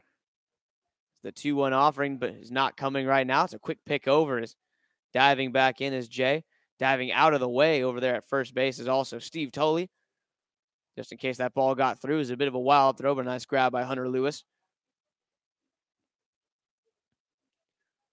So 2 balls and 1 strike on Ryan here as McCarty looking to keep the bottom of the 8th going. As that fastball high for a ball. Another snap throw down to first by Argumedo. Not in time as Jay's back, and the count moves to 3-1. So 3 balls and 1 strike here on the catcher McCarty. If you're Zapata, you want to go right after him here, mainly because the last thing you want to do is walk him to put Charleston in the scoring position and allow Lipsius a chance to drive in another run. As the 3-1 pitch on the way to McCarty. Jay Charleston breaks the pitches high, ball 4, not close. So that walk keeps the inning going. And it's first and second 2 gone, and Luke Lipsius will hit. So Blues give one up in the top of the 8th, now kind of with 2 outs, trying to put something together that might bring that 5-run lead back into play. As they still lead by 4, they lead 6-2 here. As Lipsius at the plate here, he's walked, struck out, popped out, and walked again. So a couple more walks on the ledger for the other Tennessee Volunteer in the Blues order.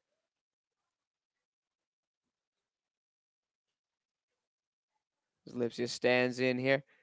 First offering to him from Zapata on the way. A fastball, big cut and a whiff, nothing in 1.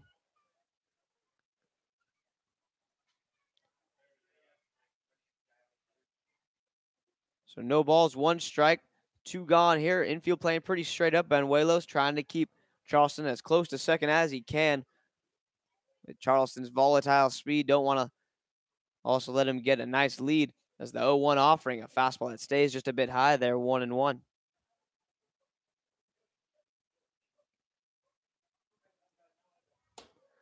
So 1 ball, 1 strike here as Lipsius stands in. If he can reach and keep the inning going, Slade Hagen will have a chance once again in the designated hitter spot in the on-deck circles. The 1-1 offering swung popped up, straight up, as Argumedo trying to find it. He doesn't have it. First baseman's over, and he makes the catch as Argumedo had no clue where that ball was. As these high, dark skies on those Foul balls that go straight up the elevator shaft like that are really tough to find. First baseman Lewis had an angle, makes the play, so inning over side, retired, a single and a walk, but nothing doing on the scoreboard for the Blues as we've played 8 innings. As the 8th inning brought to you by Mission Private Wealth, serving their clients with more than 70 years of combined industry experience. And just for anyone who really cares, I doubt anyone did, our Hello Human Kindness line from Dignity Health. Thank you, Dignity Health. And we that are humans that are kind say hello to you as well. As we'll be back with the top of the ninth. The Blues trying to close it out. It's going to be Dylan Beavers on the mound when we return.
As we're going to get set here for the top of the ninth. New pitcher is Josh Andrews, same number that Beavers wore, but totally forgot Beavers is no longer with us.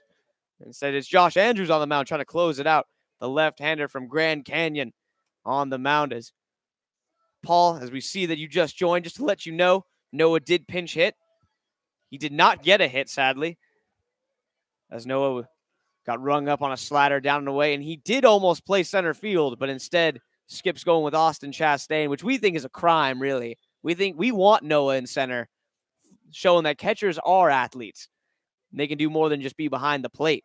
But instead, Chastain takes over in center field. Andrews on the mound. First pitch swinging is Jacob Shanks, 0-1.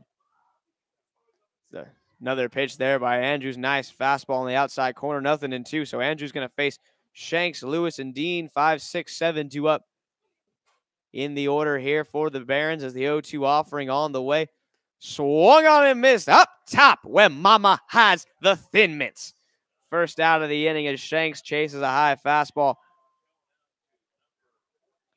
So Andrews comes on, punches out Shanks on 3 pitches, and now Hunter Lewis will come to the plate. Lewis right-hander facing off against the left-handed pitching Andrews. Josh Andrews, like we said, the senior out of Grand Canyon, 6 foot, 190 pounds, representing Queen Creek, Arizona. Fires our first pitch strike to Lewis, 0-1.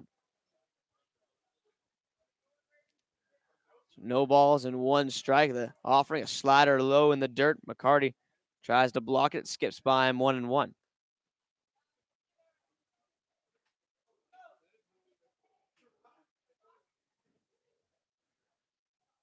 Now the 1-1 offering from Andrews on the way. A little sidewinder delivery. Fastball flipped foul back behind us there, 1-2. Andrews kind of got that. Drops down to that Eckersley-style arm slot. Almost sidearm, a little bit between sidearm and 3/4 delivery. It's like a 2/7 delivery maybe, as there's an inside fastball, close pitch, called the ball, 2-2.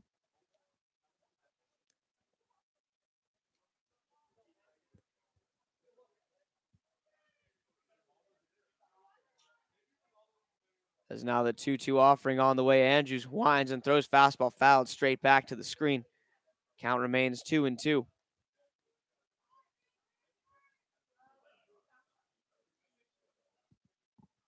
As Andrews looking to get his Blues through this 9th inning, as they have a 4-run lead to play within the 9th, but Andrews looking for that clean 3 up, 3 down inning as the Blues lead 6-2 here. Top of the 9th inning, 1 gone. Josh Andrews on the mound. Blues looking to take this series here, 3 games to 2, or 3 games to, in a 3-game series, 2 games to 1. Noah Cole trying to show me numbers. I can't read and talk. Cole's in my head. He's been in my head all day. He's won this battle. It's fair.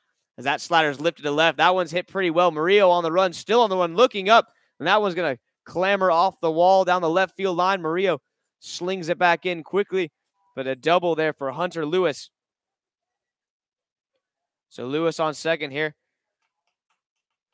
As the Blues don't want to mess around too much. They got a 4-run lead here, 6-2, as they have 7 hits in the ball game. The 6th hit just there for the Barons.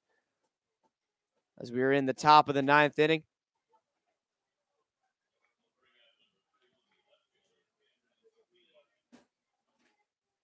As Josh Andrews on the mound here.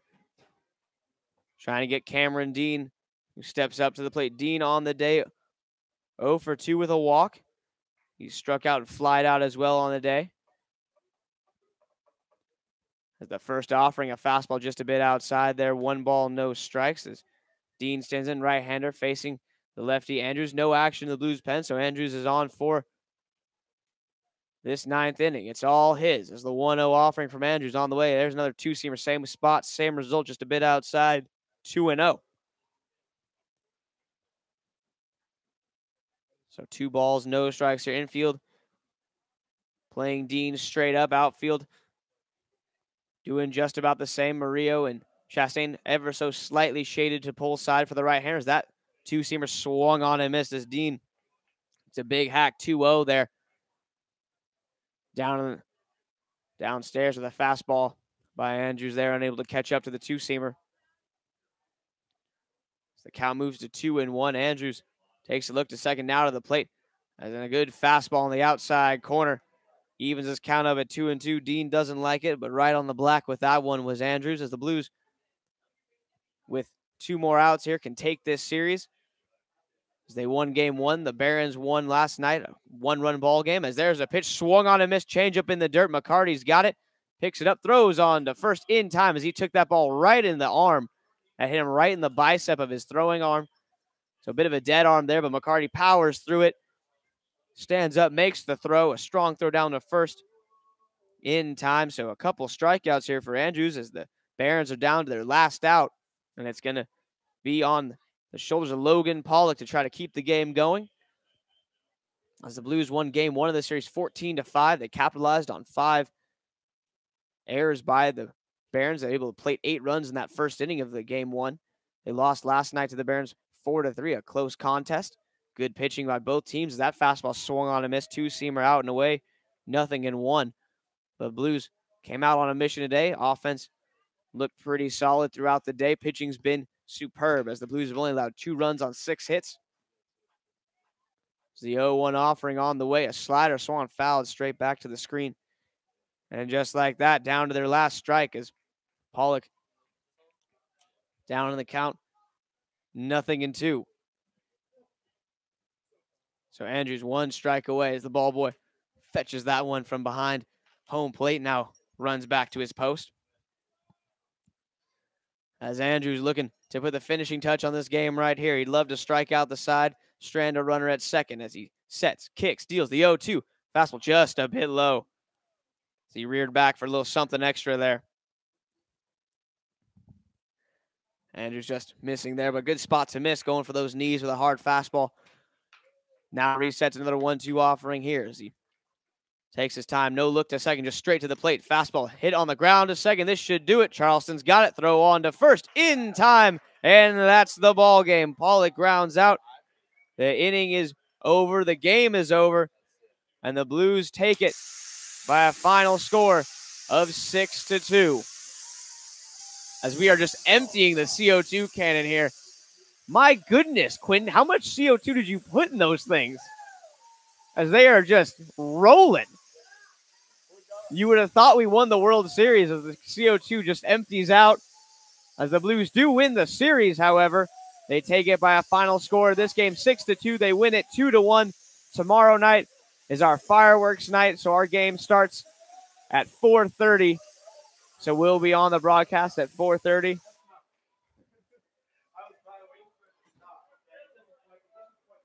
As we'll be back on the broadcast here at 4:30. Blues will look to start a bit of a streak here as they take 2 out of 3 from the Barons. And for all players, coaches, and interns, I'm your broadcaster, Davis Ellington, saying thanks so much for listening. Blues with a big win tonight, 6-2. Win the first series in a while, looking to make it a trend here as we'll be back tomorrow afternoon, 4:30 start time for Blues baseball. And we'll keep the camera on for the fireworks. For those that can't make it out to the game, can still enjoy some fireworks, even though it's on your computer or tablet or television, whatever it might be. At least it's better than nothing. And that's it for us. We'll be back tomorrow with more Blues baseball here at Sinsheimer Stadium. Thank you so much for listening. Have a fantastic Thursday evening.